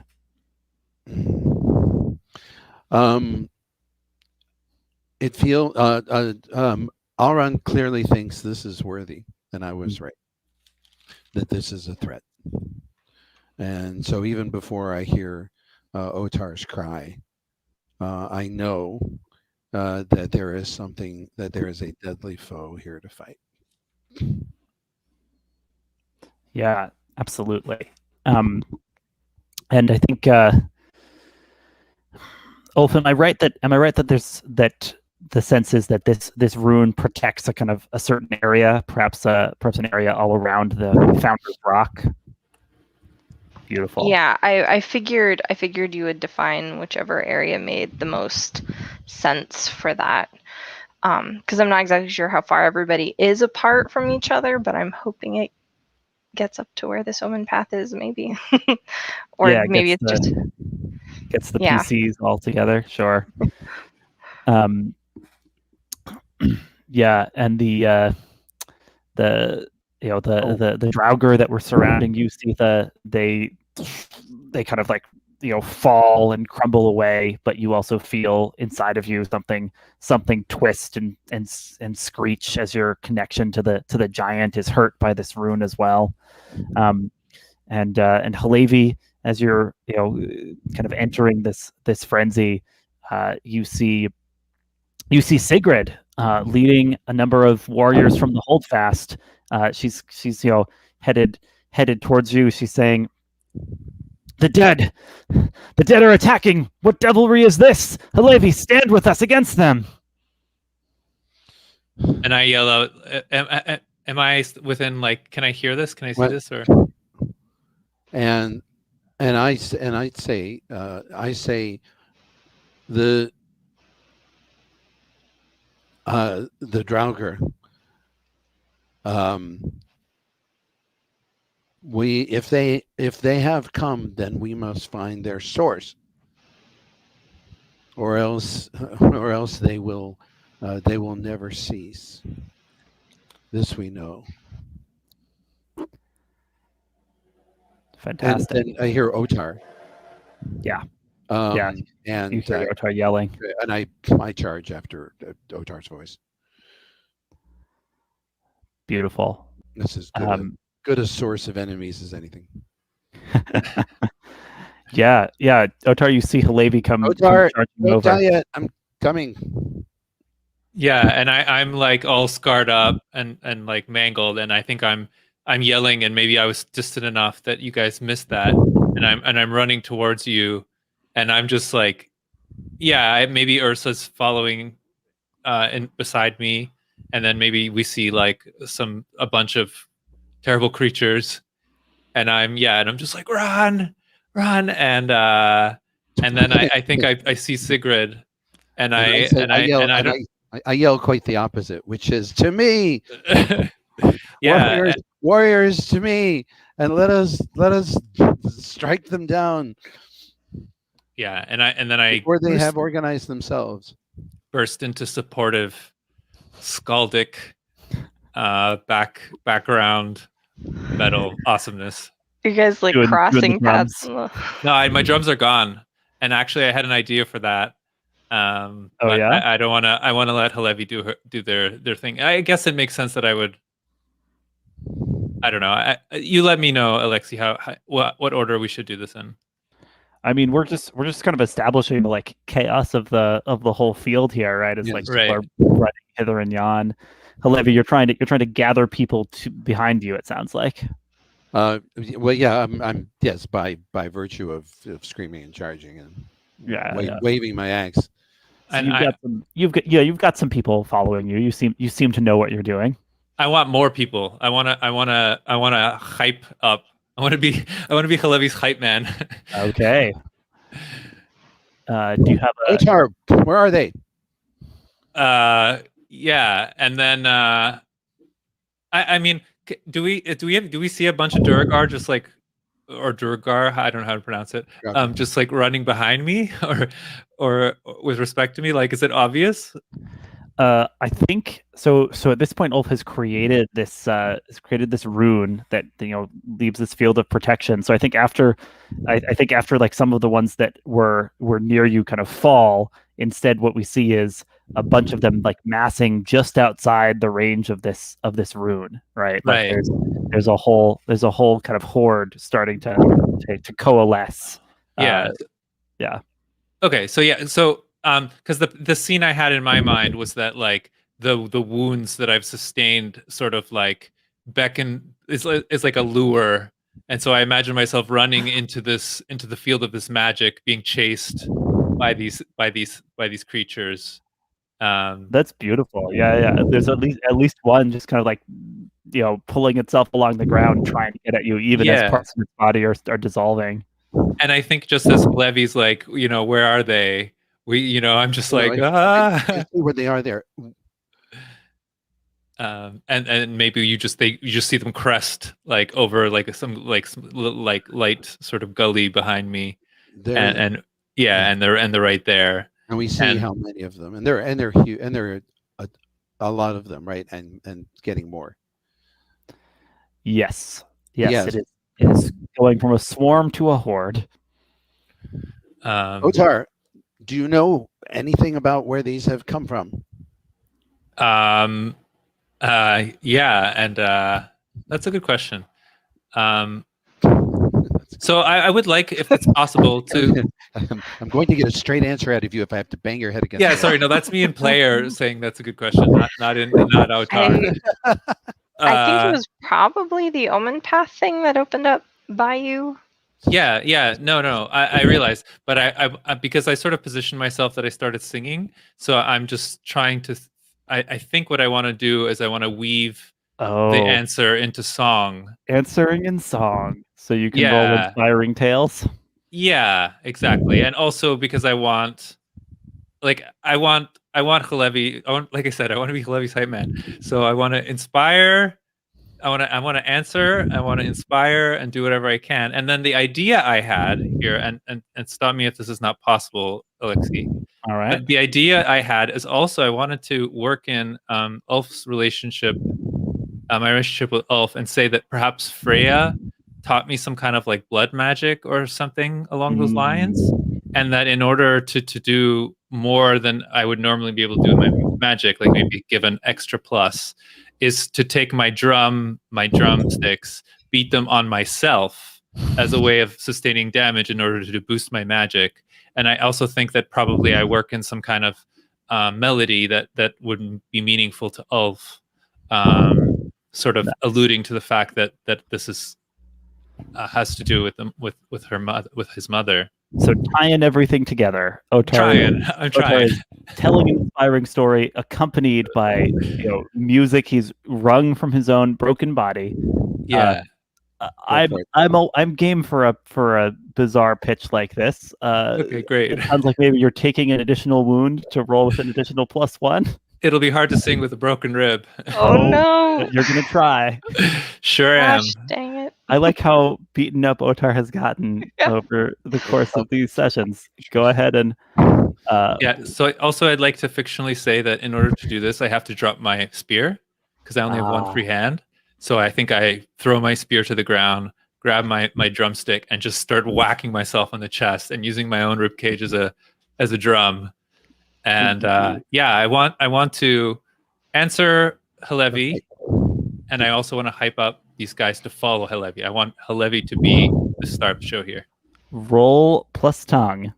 All right. And take an additional +1 for being a crazy person. Come on, baby! Yes! 13. Well, that'll do it. That'll do it. So it sounds like you are revealing an ally's strength and a welcome truth about your situation, where the truth is, Hillevi will lead you and will lead you there, and the ally's strength is enough for Hillevi to take a +1 from it. Does that sound about right? Yeah, and then the blood magic, I would like to say, somehow gets these people to like see Hillevi in a higher light. Oh man. That work? Does that work for you, Hillevi? It does. My response to the story is, warriors to me, we must cut a path to their infernal source. Protect the Runecaster with your lives. Aw. Nice. That's and I take a step back and then charge straight into the mass of them. Charging into massive Draugr. Into the massive Draugr to where Otarr has sung of that Omen Path.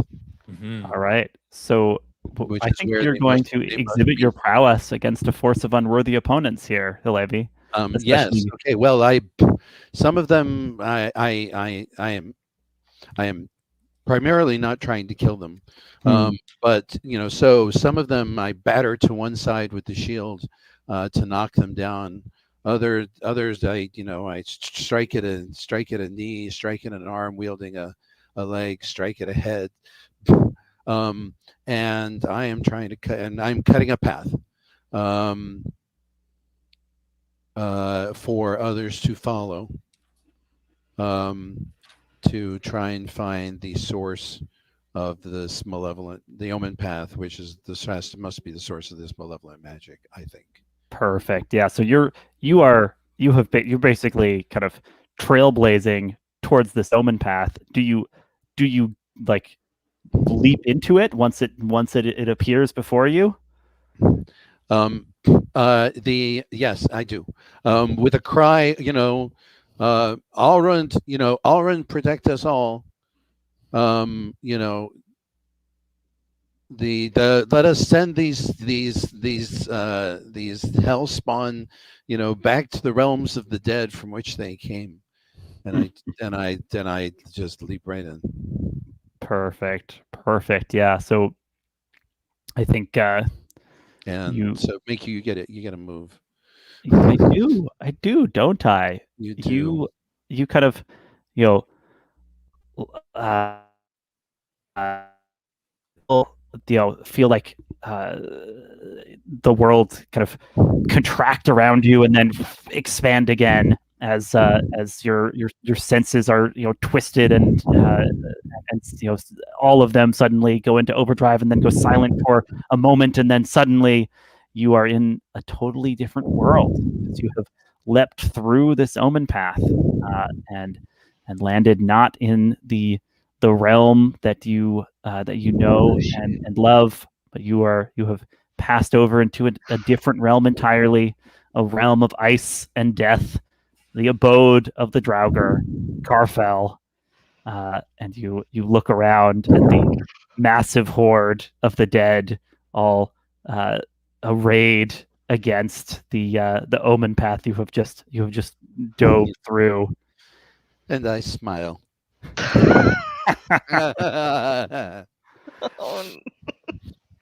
You're the only one smiling in this entire dimension, I think. I'm the only one smiling in this. Yes, but it is. There is glory here. Wonderful. If nothing else. And back in Bredegard, the world we know and love, the world we are more familiar with. The forces of the Holdfast have been fighting valiantly against the Draugr. Many of them are now converging on this place of protection that Ulf has created. And Siða, you hear a booming voice calling you, and you turn and you see a looming metallic giant saying, "Siða, come, face me, you coward. You stole power from me once, but you will never be more powerful than me ever again."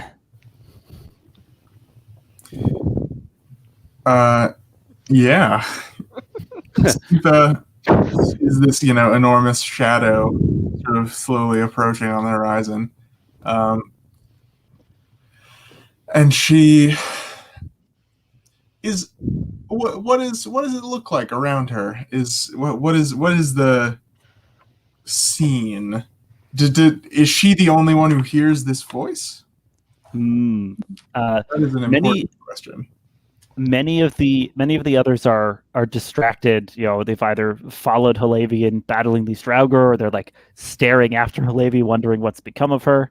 But a few people who are holding back from that fight are like turning and staring up towards this figure now. So certainly it's gotten the attention of a couple of the other humans here. Yeah. Okay. Siða is going to reach into her, her bag, and she pulls out the Bjorn's arm thing. Yeah, the armband. Absolutely. Yeah. And she's just gonna start walking forward. Yeah. Absolutely. Towards the giant figure. Towards the giant figure. In peace? In peace. Can you recognize the voice, or is it like I assume it's recognizable? It's amplified in some strange way, but there seems to be a touch of Bjorn to it. a touch of Bjorn. Yeah, for now in peace. Siða definitely. She doesn't want to be responsible for killing her brother once, but she certainly doesn't want to be responsible for killing her brother twice, if that has to be the case. So for now, in peace. That's great. That's great. The like giant kind of like, you know, the like kind of strange like helmeted, you know, head kind of creaks as it, you know, looks down to see you, and it brings up one enormous arm, and lightning starts to crackle around the hand, and he says, "Don't play games with me, Siða. Call up the bones." Yeah, and Siða Siða shouts up. She says,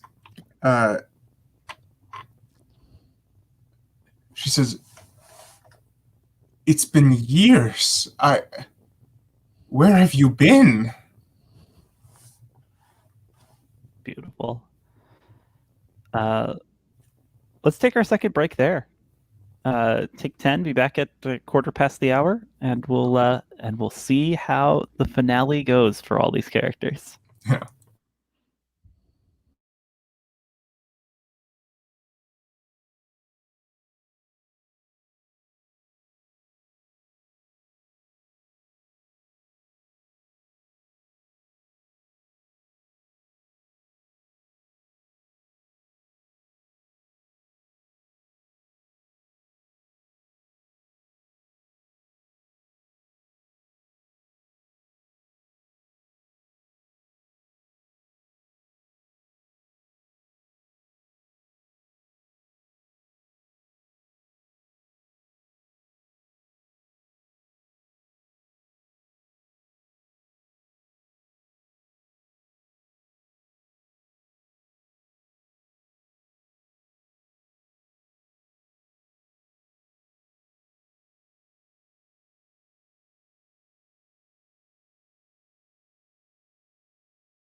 just been pacing, hoping that ideas come to me.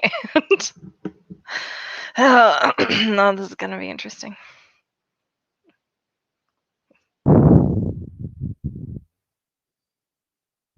Yeah, how's everybody doing?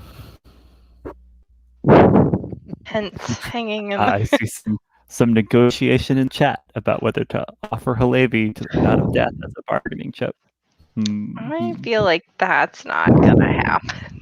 At least, whether, yeah, some of our party has jumped into the mouth of hell. There's a sibling situation happening in my safe zone while we're trying to.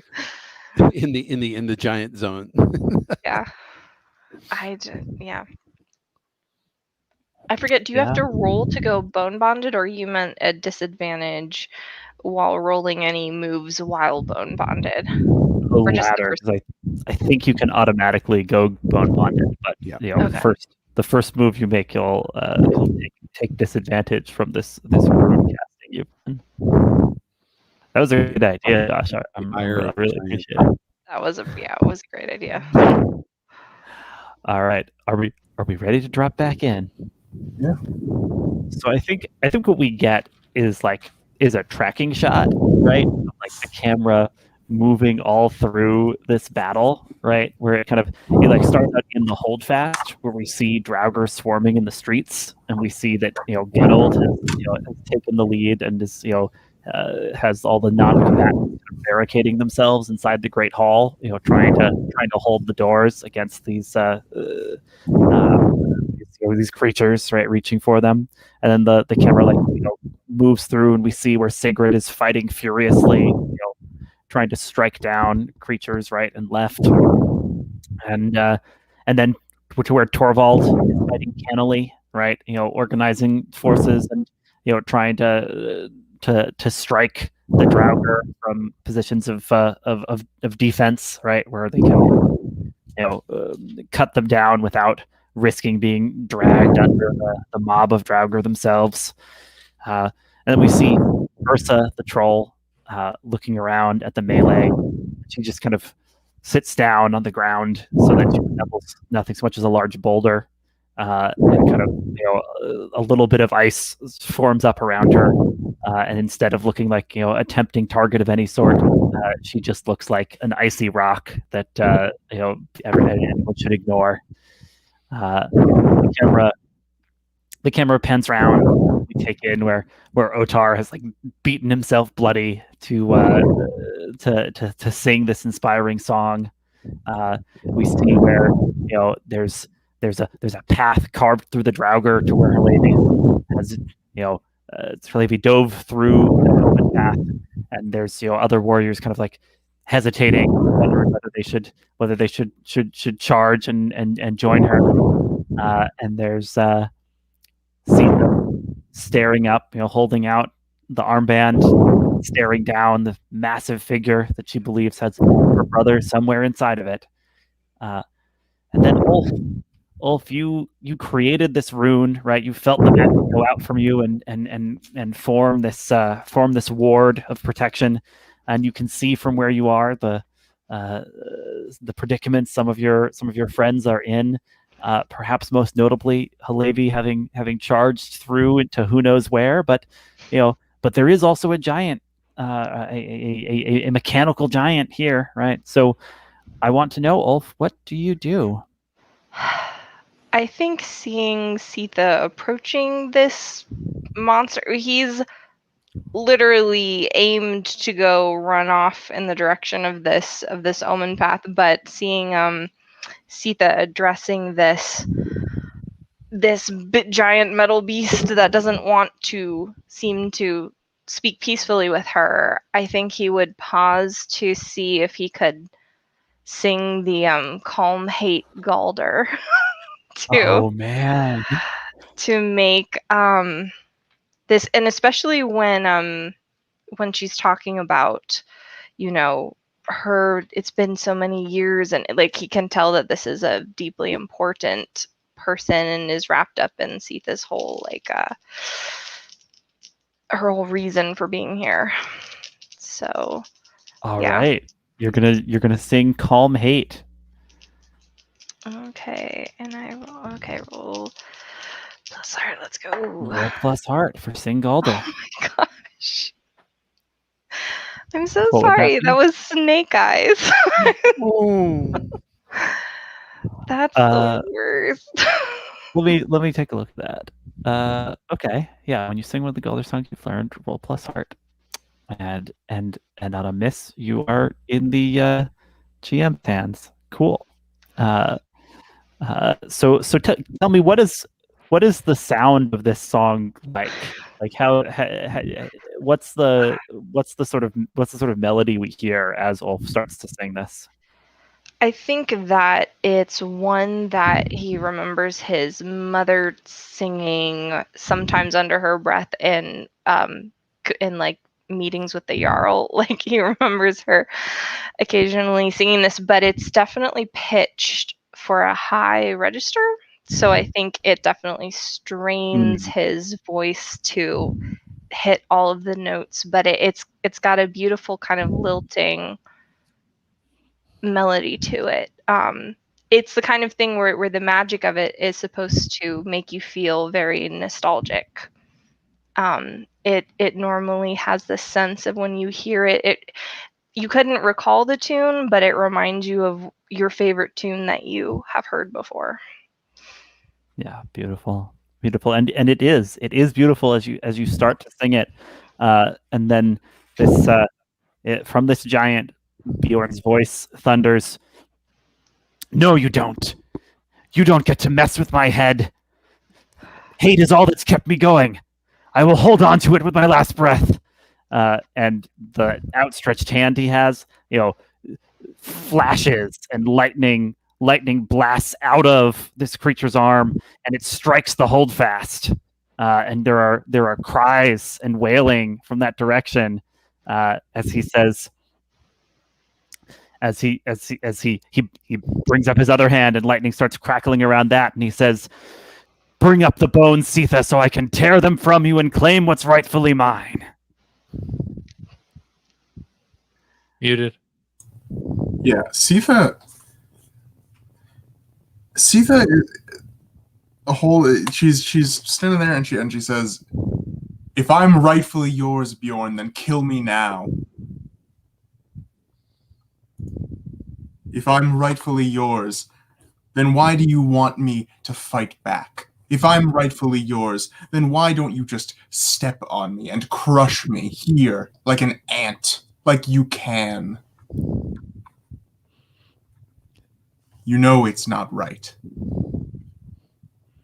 So are you trying to get through to him, to Yeah.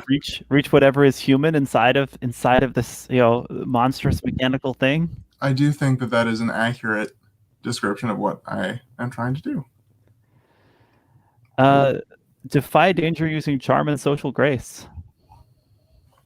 Fair enough. Unless you had a different move in that mind. Good for me? It looked like a speak wisdom to me. Oh, that actually is good for me, relatively. I'm going to call it a defy danger because there's a giant that could step on her if this goes badly. Yeah, Yes. fair enough. This is a very dangerous moment. But fingers crossed, that is a 9, which is not terrible. So right. I guess I have to ask, Otarr, do you want to help? Given that you are here, albeit Yeah, broken yourself to some degree. I mean, as a player, I would love to help you, Josh, but I think Otarr is like given themselves over to Hillevi's cause. Absolutely. So if anything, I would be following Hillevi, beating someone to tell the story in case she just gets killed. Yeah, that might not be me. I might just break my ribs into oblivion. Oh my I might not be around to tell the story of you. No, it's a terrible situation for the poet when there's a giant fight and then someone jumps into the gates of hell. Who do you follow? What do you do? Yeah.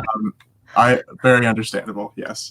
If we could convert him, maybe he can help us. That might be helpful. Yeah. It's an interesting idea. I just failed, so I don't know if I can help again, but I'm happy to take some consequences. Siða is in good shape, relative.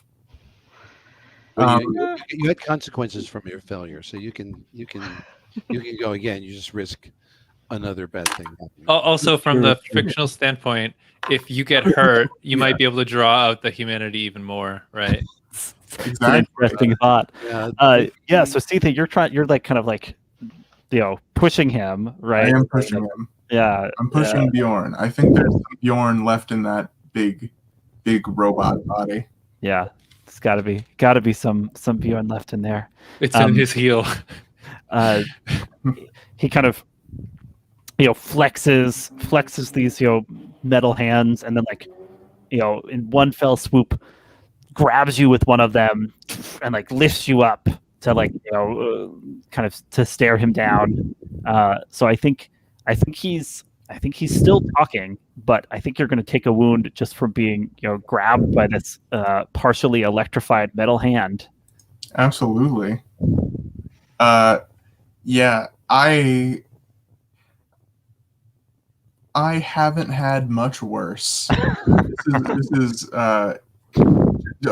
unlike anything Siða has ever experienced. They don't have tasers in this universe yet, and it's a lot like that. It's very startling. Totally. Yeah, as Bjorn's voice comes again. You told me the giant's power was too much for any mortal to grasp. You tried to hold me back from it. You tried to keep me from realizing my potential. You stole the power from me for yourself. And to be clear, we don't know exactly what happened with Siða and Bjorn and that Cairn. This is just Bjorn's perspective. So that's what he's kind of accusing you with here. Yeah.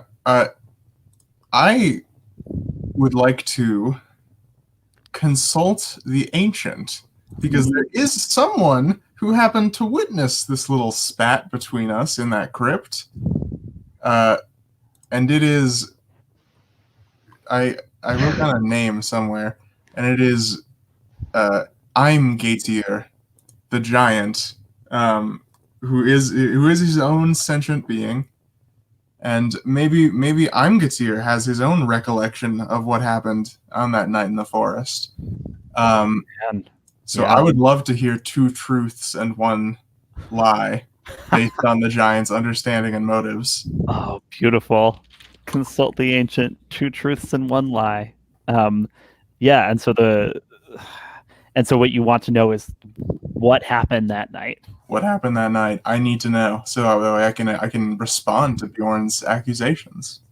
And I don't know, and I'm Gaetier is the only one I can ask. Yeah, absolutely.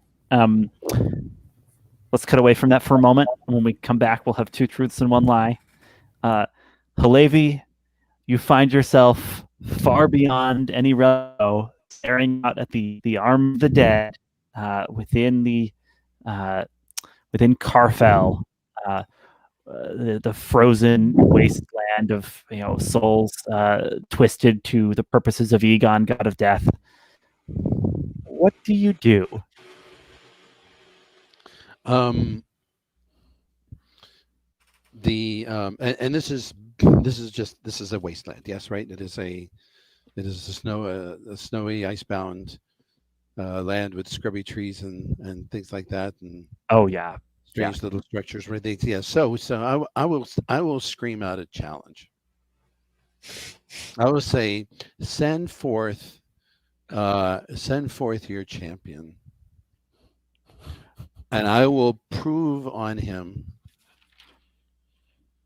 And if I am victorious, you will be gone from our world and close this path.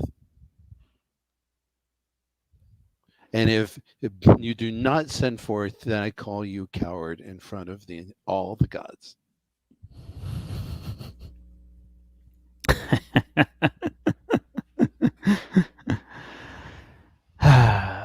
you see why I followed Hillevi. That's pretty good. That's a pretty good one. So you're it's the only move I got actually. For a moment, your voice kind of echoes around the icy walls of this land, and the dead kind of like shift, right? Like none of them are ready to step forward to be a single champion, since of course they fight as a massed horde. And then you hear like a slow clap, and you look up and at like the pinnacle of this this icy cliff. There's a great throne, and on it is a pale young boy, clapping his hands in kind of mock admiration as he says, "Very well, champion. Let us see what you can do." And he gestures with his hand, and kind of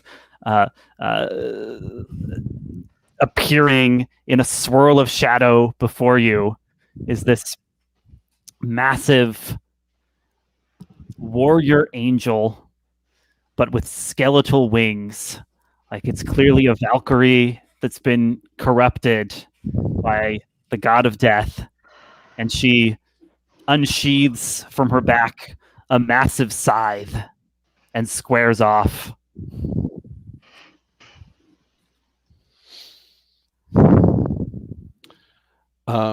All I've got is, before the battle starts, is I'm going to try and draw on. I'm going to try to speak wisdom.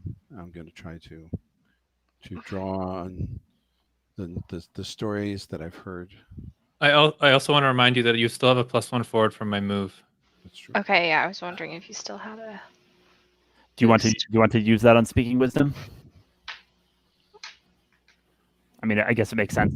If it is the next move, +1 forward should apply to it. So, yeah, I guess so.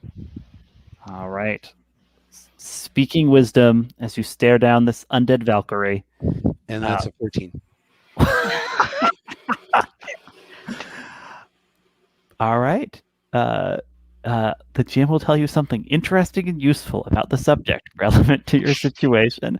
What sort of teachings were you tapping into here as you're seeking wisdom, speaking in wisdom in this moment? These are heroic. This is obviously it's a heroic story.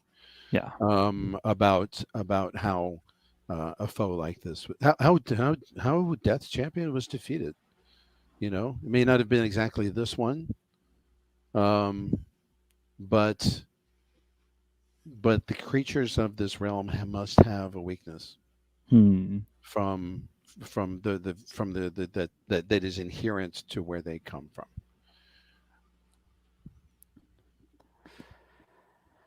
Yeah, that's great.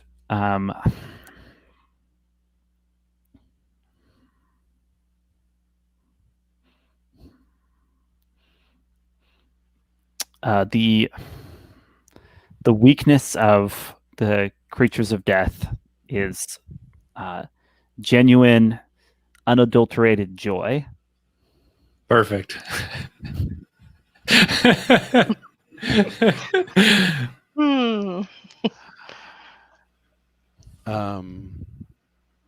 Yes. So, and remembering this, I burst out in a peal of laughter.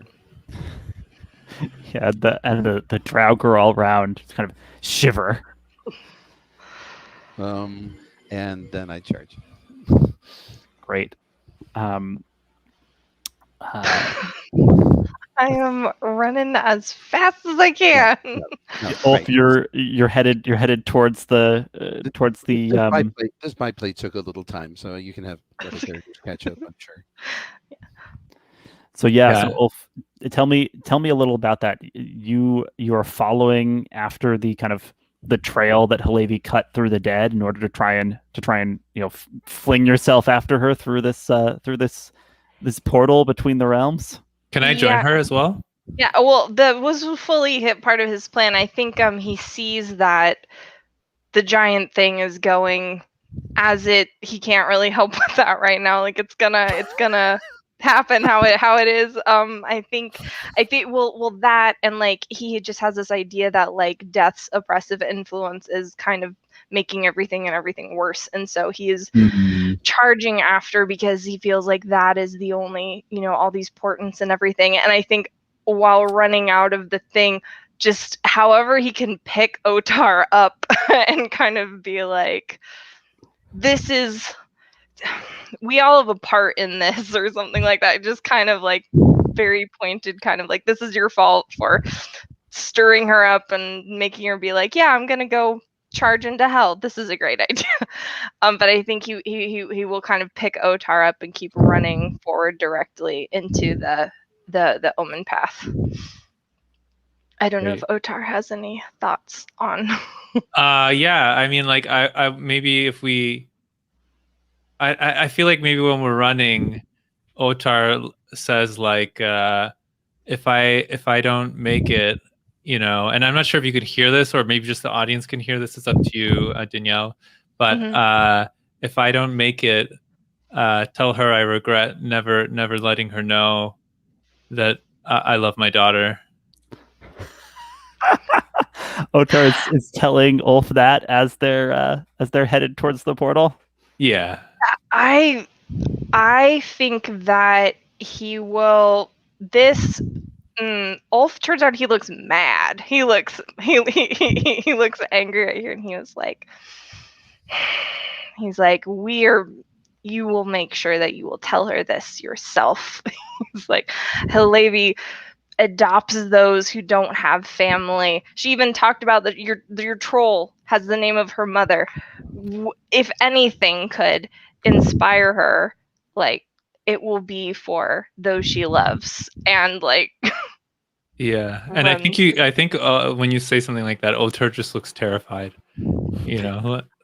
Like, if there was anything ever to be terrified of, it would be Hillevi at this, finding this out, and the potential anger and emotion. True. Well, I think that yeah, he would normally be like very sensitive about that and be like, yeah, let's talk about this at an appropriate time. And right now he's just like, yeah, or just running. Yeah, we may not make it out of this, so yeah, I'm sorry if you don't feel up to being vulnerable right now. But yeah, that I love that he's like more scared of being honest than he is of like. Oh, he's so ashamed. He's so ashamed. Oh, he's more scared of that than actual like hell. Yeah, I think Otarr hopes someone will kill him before he has to face Hillevi. Oh man! All right.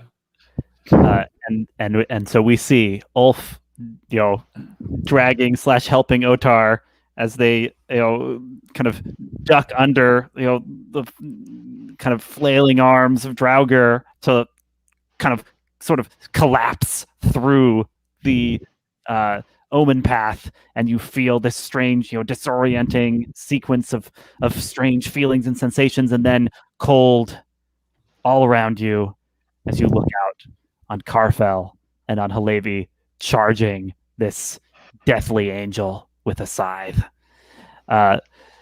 Meanwhile, Siða, the giant whose spirit you're bonded with, I'm Gaetir, the smoke goat. He whispers in your mind. He says, "Yes, I remember that night. I called to both of you, seeking someone worthy. You fought over me. Bjorn fell, not dead, but wounded. The chance for power kindled hatred in both of your hearts."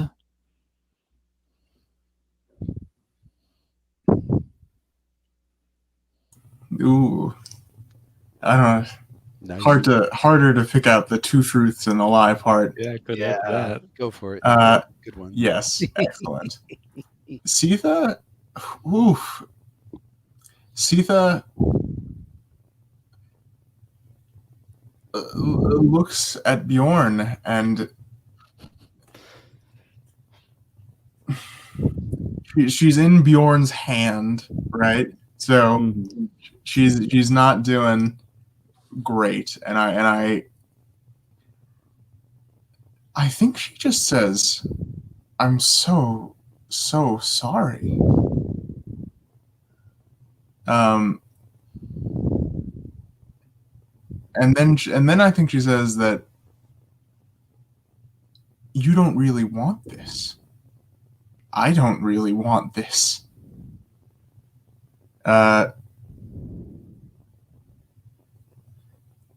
Yeah. How's Bjorn doing right about now? Okay. Well, it's hard to read since he's, if there's any human left, it's deep inside these layers of dwarf forged metal. I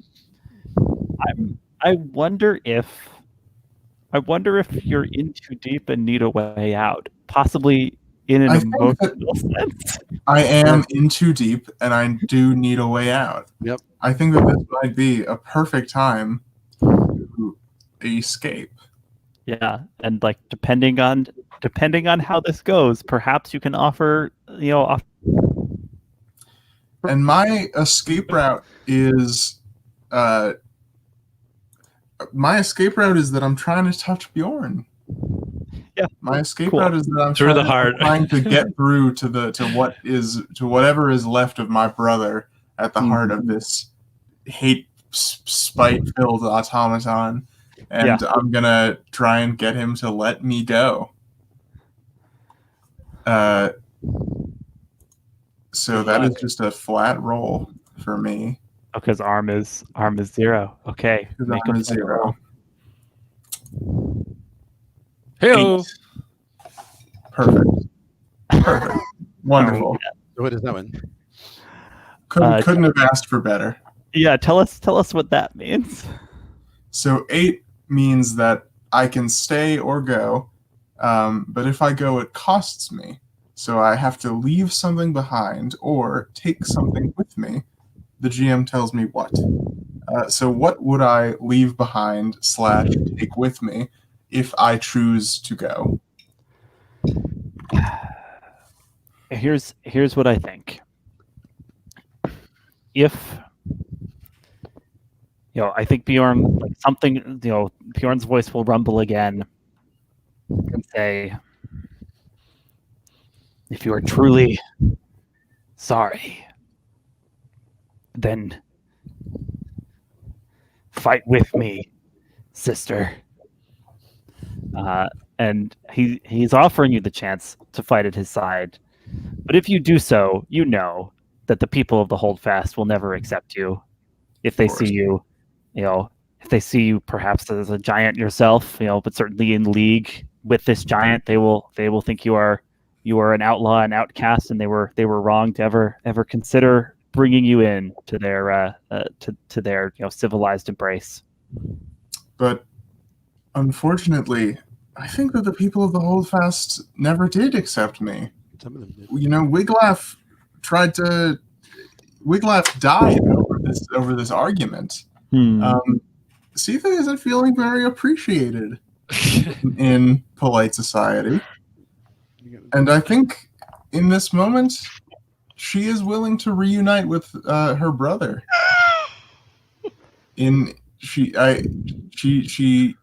Yes. A tear rolls down her face. The camera is it's a very close shot of her cradled in this mechanical hand. Metal and bone together at last. Metal and bone together at last. And then I think there's a smash cut, and there are 2 very, very big shadows now. And you have a -1 on your next move.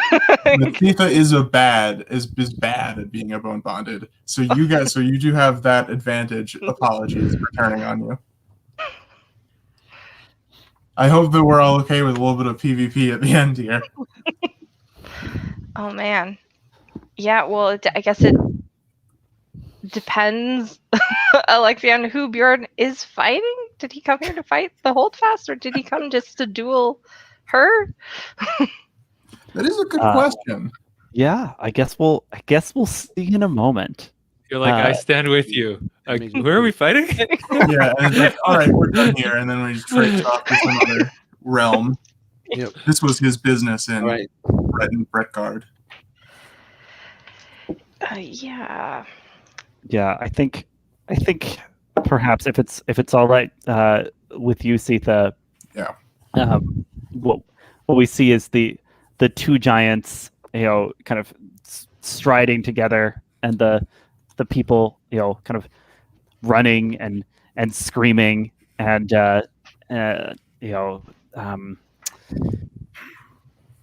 Torvald staring up and kind of rattling his sword at these titanic creatures that have come, and and then they turn, walking away from this holdfast. And in the distance, we see armies of dwarves who are angry about their stolen device, and they're forming up, getting ready, loading their siege weapons, and then, to their surprise, not only a giant metal construct, but a giant bone bonded comes striding in, kicking dwarves, breaking their ballistae. Siða, what if you're fighting alongside your brother against the vengeful dwarves that want to wrest this mechanical armor from him? What does that look like for you? Of course, yeah. Siða,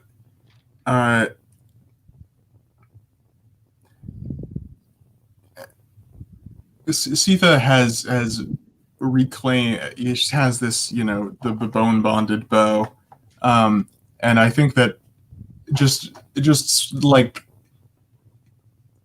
with every projectile, which are like boulders and just like geographic features that she is ripping up from the ground. Like plumes of snow and dirt come up from the ground, and these dwarven war machines are just crushed and shrapnel. It is you wouldn't want to be up against two of these giants together. You would not. You would not be up against blood and metal. Yeah. Metal and bone. Metal and United at blood last. and bone. Perhaps I'll have you deal death here, just so we can see a die roll with that with that that outstanding -1. Yes, that outstanding -1. We'll get a sense of how this battle goes for the siblings. So I roll this with a +1. They cancel out. All I'm right. so sorry. Makes it a flat roll. And that is I think it's that is an another 8. I think Yeah. you rolled another 8. Yep. So the the dwarves are scattered, right? Like with these two giants attacking, their morale is broken, but one of them gets off a shot that somehow wounds you, this giant Siða. Tell me about that last wound.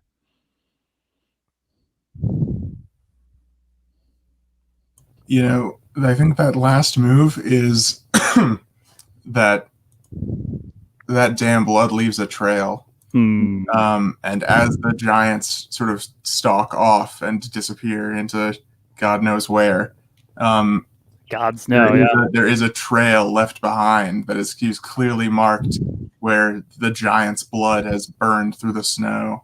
Oh, perfect. Yeah, absolutely. The smoke is rising in the trail, and oil too, from where Bjorn was damaged, and now there's strange alchemical oils leaking from his massive dwarf forged carapace. Let's go back to Karfel, where Ulf and Otarr have just arrived to see Hillevi charging joyously against this angel of death. Yeah. Can I? I'm Otarr, I'm sure you have moves. Can I get off a 1 Galder before she makes contact. I'm open to it. What are you going to sing? I think I think Ulf sees her and seeing like it comes up from somewhere deep within him, like the Folksters song with a new verse that is like you can see the magic swirling around him and soaring in her direction. I think that it is about, you know, the warrior fights, the champion fights, but it is not them alone. They fight with the Holdfast surrounding them and behind them. And I think it's a tale of how she is but encompassed by and supported by her people and those she loves. And that the warrior is skillful, but they are born up on this wave of this love and divine pleasure.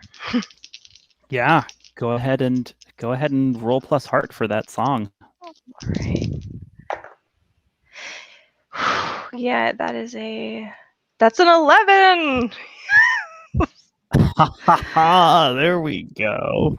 So you don't have to take any -1 unless the magic is successful. Yeah, how is this song being sung in, you know, in a different key, kind of even more kind of powerful in this in you know, in this realm that perhaps has not heard a song in many a year?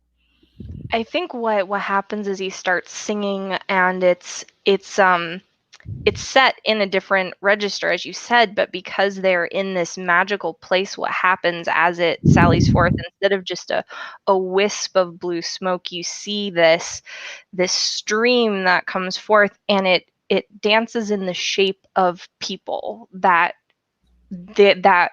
we know. It's almost like a ghostly like people who are dancing at a festival at the Holdfast. And I think at front you almost see, like, before it makes contact to her, I think you see Otarr, you see Ulf, you see people from the Holdfast who are there reaching out to her. And as you see this kind of like magical Ulf's hand touch her shoulder, they all sort of like stream forth and kind of surround her. That's great. That's wonderful. Let me signal a little bit what I think is going to happen here. Hillevi is charging down an angel of death. I think I'm going to call for the basic move hold ground when you stand firm against an overwhelming enemy. Yep. You know, there's a good chance that Hillevi could, you know, do some impressive feat here. However, it does specify that after the roll, regardless of the result, you face death, which is another roll. And it seems eminently appropriate at this point. So so I want to sort of flag that it's possible that if folks have any other, you know, help they plan to offer, they have it ready for that face death roll. Does that seem fair? Does that seem like an all right sequence to lay out here? Yeah, that's perfect. Hillevi, you are buoyed up by Ulf's song. You knew that he would come through, and as you charge against Death's champion, you feel that he has. Yes, and I picked I selected heart. So that is so I'm going to roll hold ground. Yeah, absolutely. When you stand firm against an overwhelming enemy, roll plus heart. Which the Folkster song makes a 10. Makes it a 10. All right, you get to choose one from the hold ground list. By my fingernails, by the way, guys. Okay. Okay, so I get to choose one.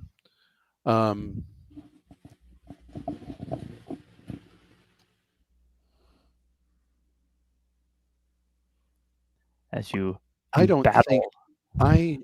this angel of the underworld. Her scythe, seems like cut through the air, releasing screeches with every blow. I'm gonna let you pick among the two that make the most sense from a narrative standpoint. Because it's either the enemy is weakened in a real way, or you reveal a significant opening that can be exploited against the enemy.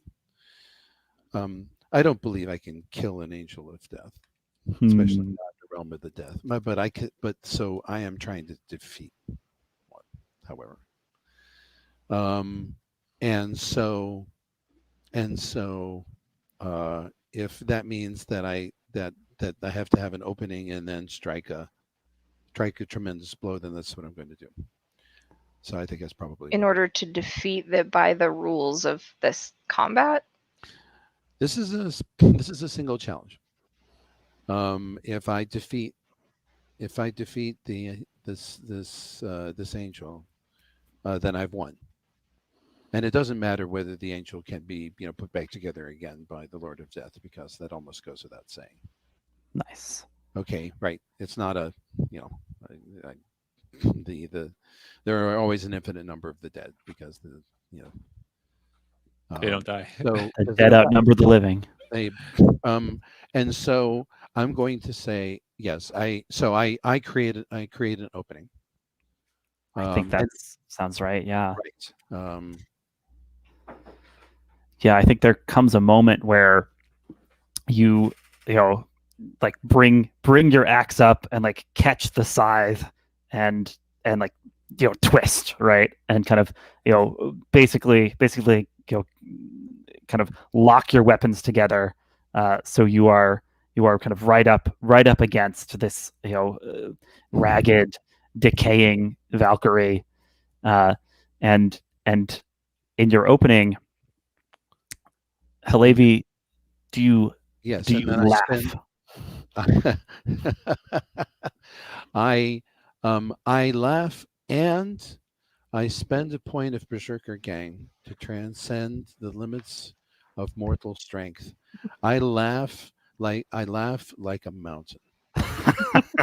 I laugh like a mead hall full of warriors, celebrating a tremendous victory. I there is the what issues from my lungs is something that defies ordinary the limitations of an ordinary frame. That's perfect.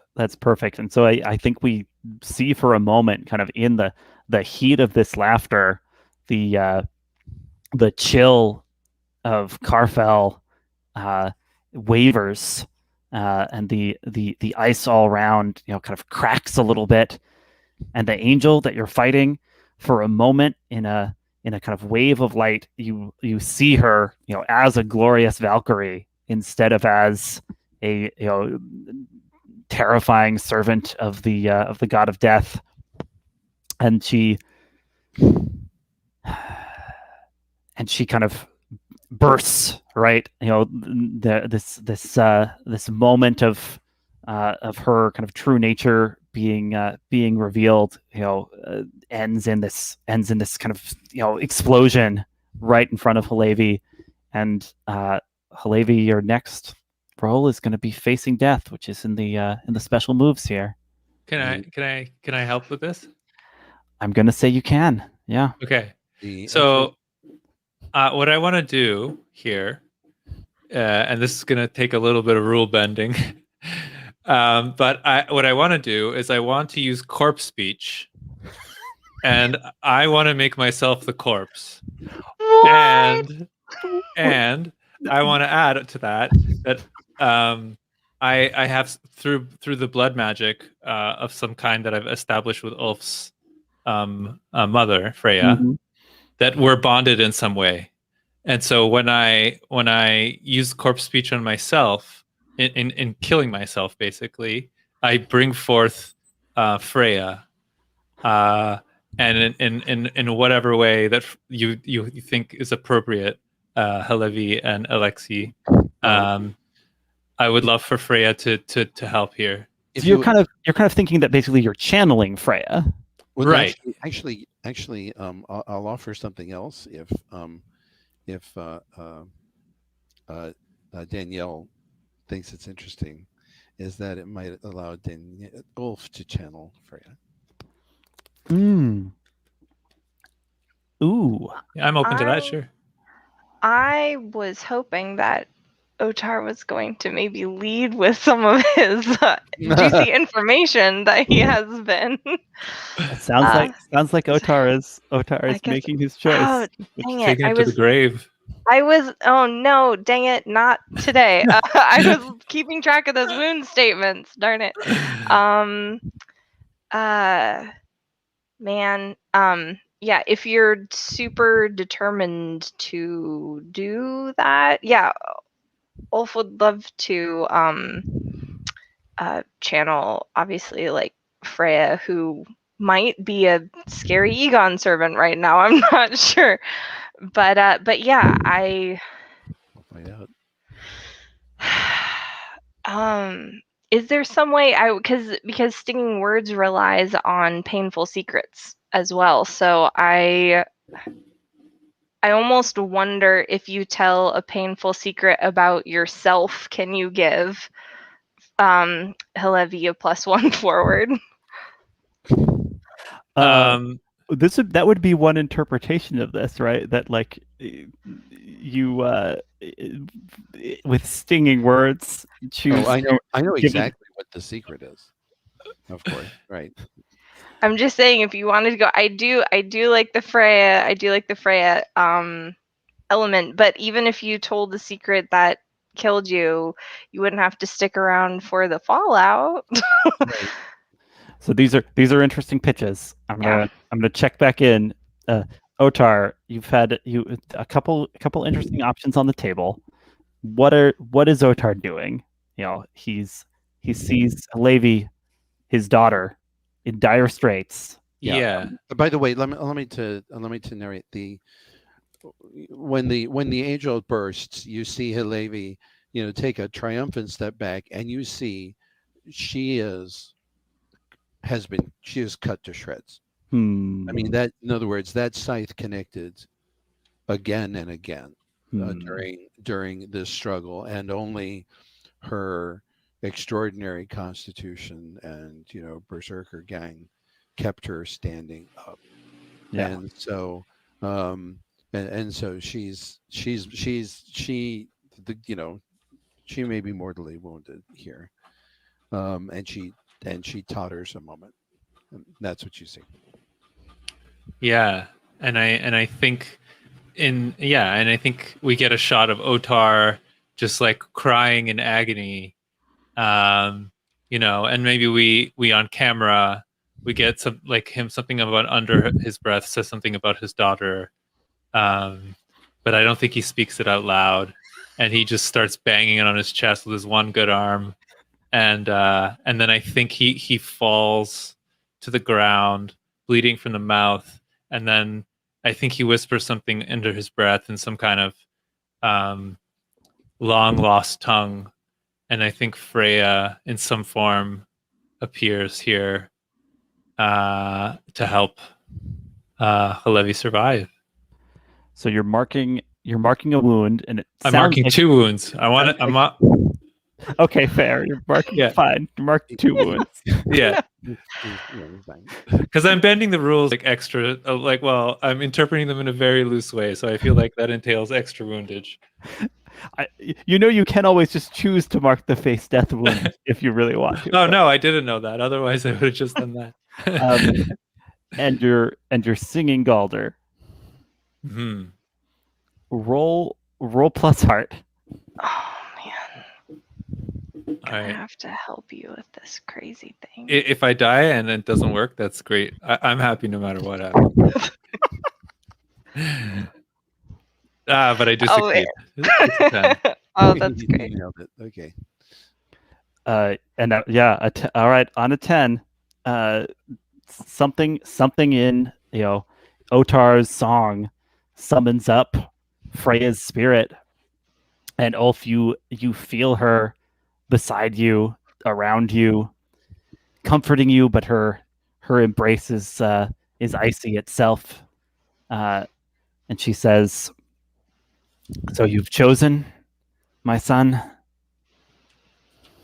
And yeah, he looks at her and he nods and he says, "Yes, I think in the end, I don't know. I think we all chose her. I think the Holdfast chose her. I think Otarr chose her.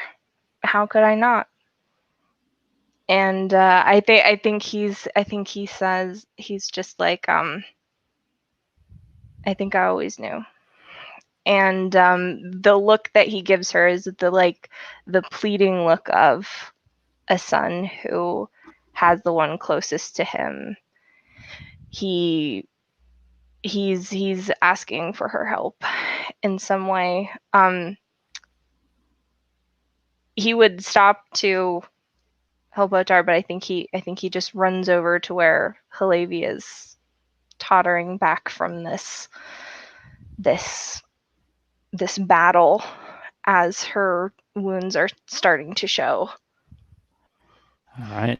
He reaches out, and kind of hovering above his hand is also the shadowy hand of his mother, the wise woman before him.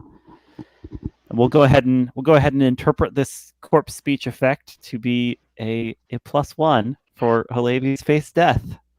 Okay. So Hillevi. 9. What does that mean? That means All right. the gods want another vow from me. Oh my gosh. And I think I know what it is. I swear, do you? if you I was because I was thinking over what I was going to have them ask you. Do you have a? Let's see whether or not Brandon consulted the gods in real life. you could, yeah, I was gonna say you could feel Ulf's arms around you. You can hear him yelling that you better not leave. I think that is, anyway, I'll be quiet. Yes. Does Ulf say anything more personal than that? I love you, maybe. Yeah, I think. I mean, I think that's the subtext here, right? Well, And yeah. then, in which case, the vow is, I will never leave you. Yes. Oh, that's so good. That's so good. Yeah, I think you hear the yeah, he's what you're hearing echoing in wherever you are is the broken, you can't leave me because I love you, and you can't leave. But yeah, you definitely. Yeah. How That's could the I vow you're depart- asked for. How could I depart this veil with such a plea given unto me? I swear that I will never, by my own hand or mind, leave your side.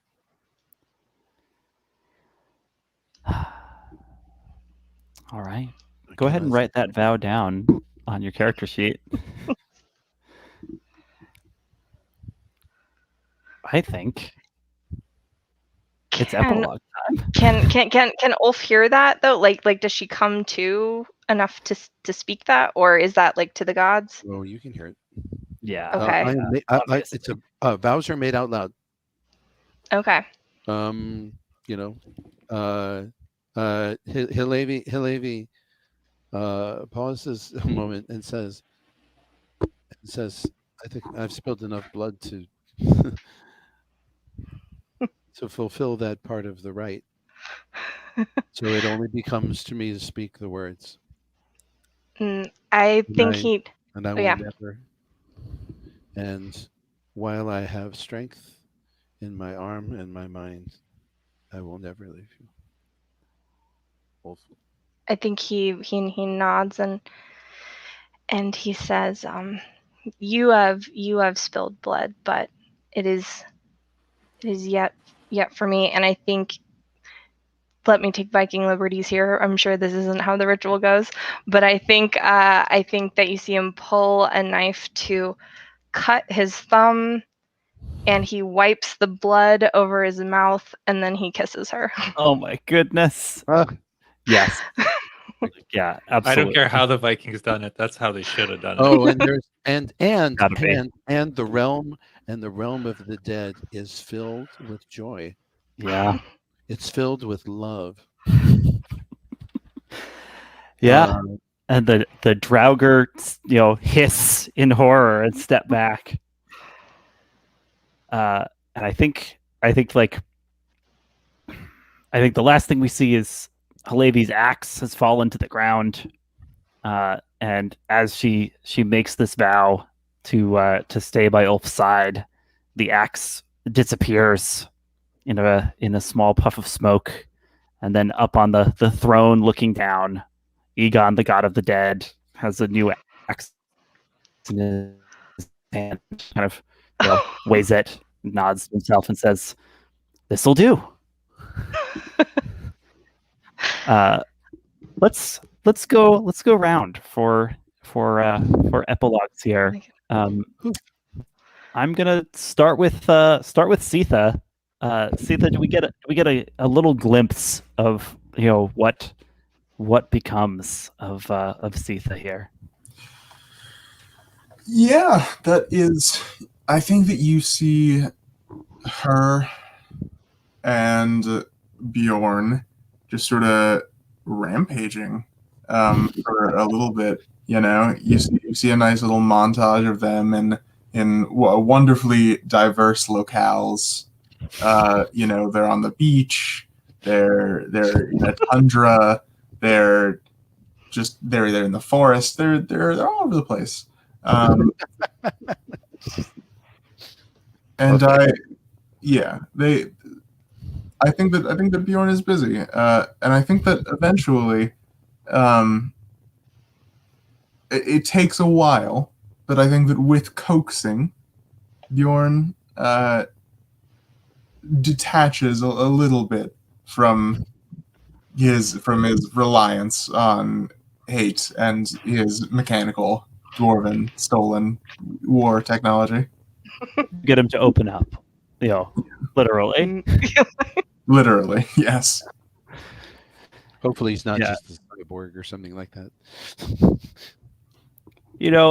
Perhaps he's he's a little bit attached to the suit, but he can at least kind of like have like the big portcullis chess piece come up so he can look at you with his own eyes. Otarr, you had fallen seemingly on the brink of death within the realm of the dead. What sort of an epilogue do we see? I'm open to it being just a memorial for Otarr or whatever. I have a good idea. Let me hear it. But I think my idea of the best place for it is after the credits roll. So it's a post-credit scene. Yeah, it's a post-credit scene. I have a feeling I know what it is. Oh, all right. I'm not gonna spoil it. We'll put a pin in that one. Ulf, what do we see as an epilogue for you? Well, I think what you see is shot from this outside of the Omen path. You see coming out through it is Ulf carrying a bloodied Hillevi, and once obviously takes her back to the Holdfast, etc. When she's recovered from her wounds, I think he takes her to the Founder's Stone in order to make a proper vow as well from his side too.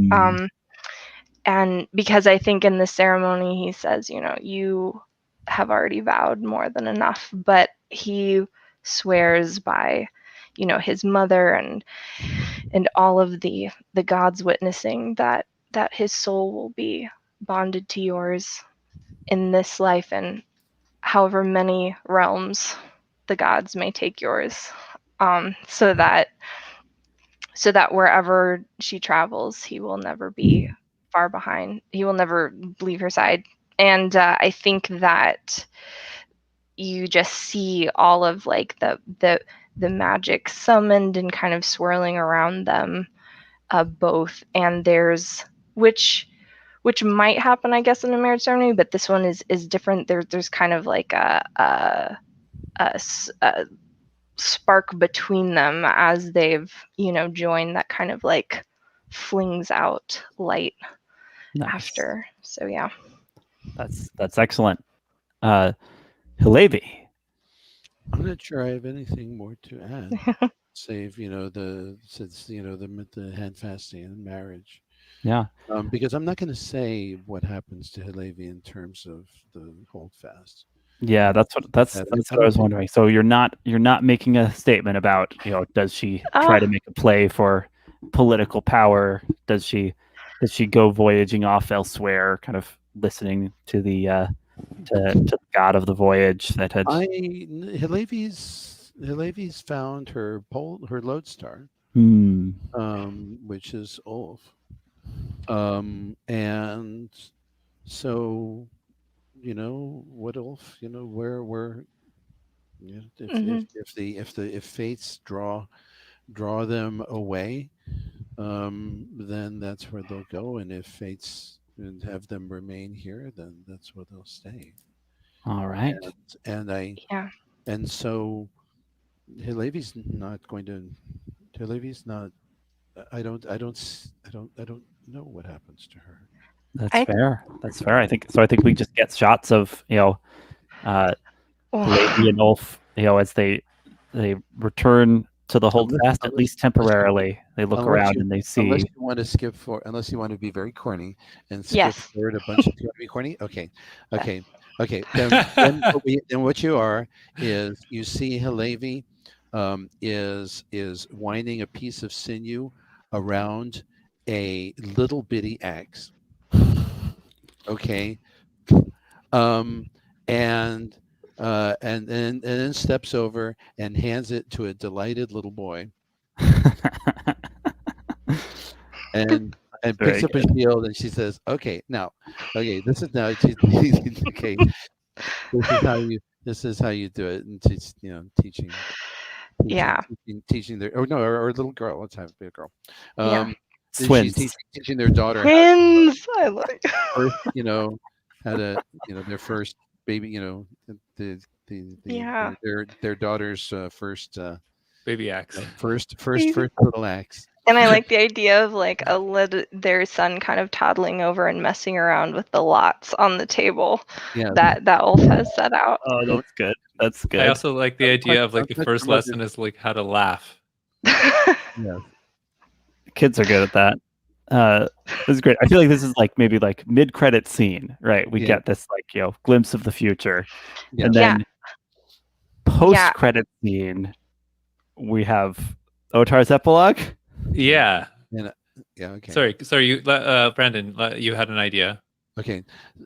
My guess is you end up a scald in the realm of the dead. So now you can go ahead with the actual. Yeah. So I don't know exactly what this means, and I like for it to be open to interpretation. But I think what we see is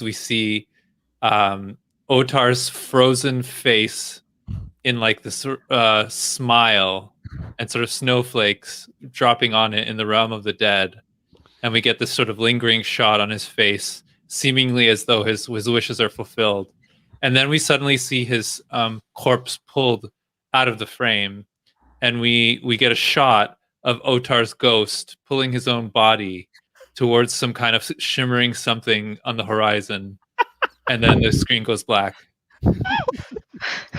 All right. That's pretty good. This has been Magical Multiverse Tour, Iron Edda, Kaldheim Chaos, Session 404. Thank you all for playing. For anyone who's been watching along, we really appreciate it. Till next time, till you see us in some other plane of the multiverse. Stay safe out there.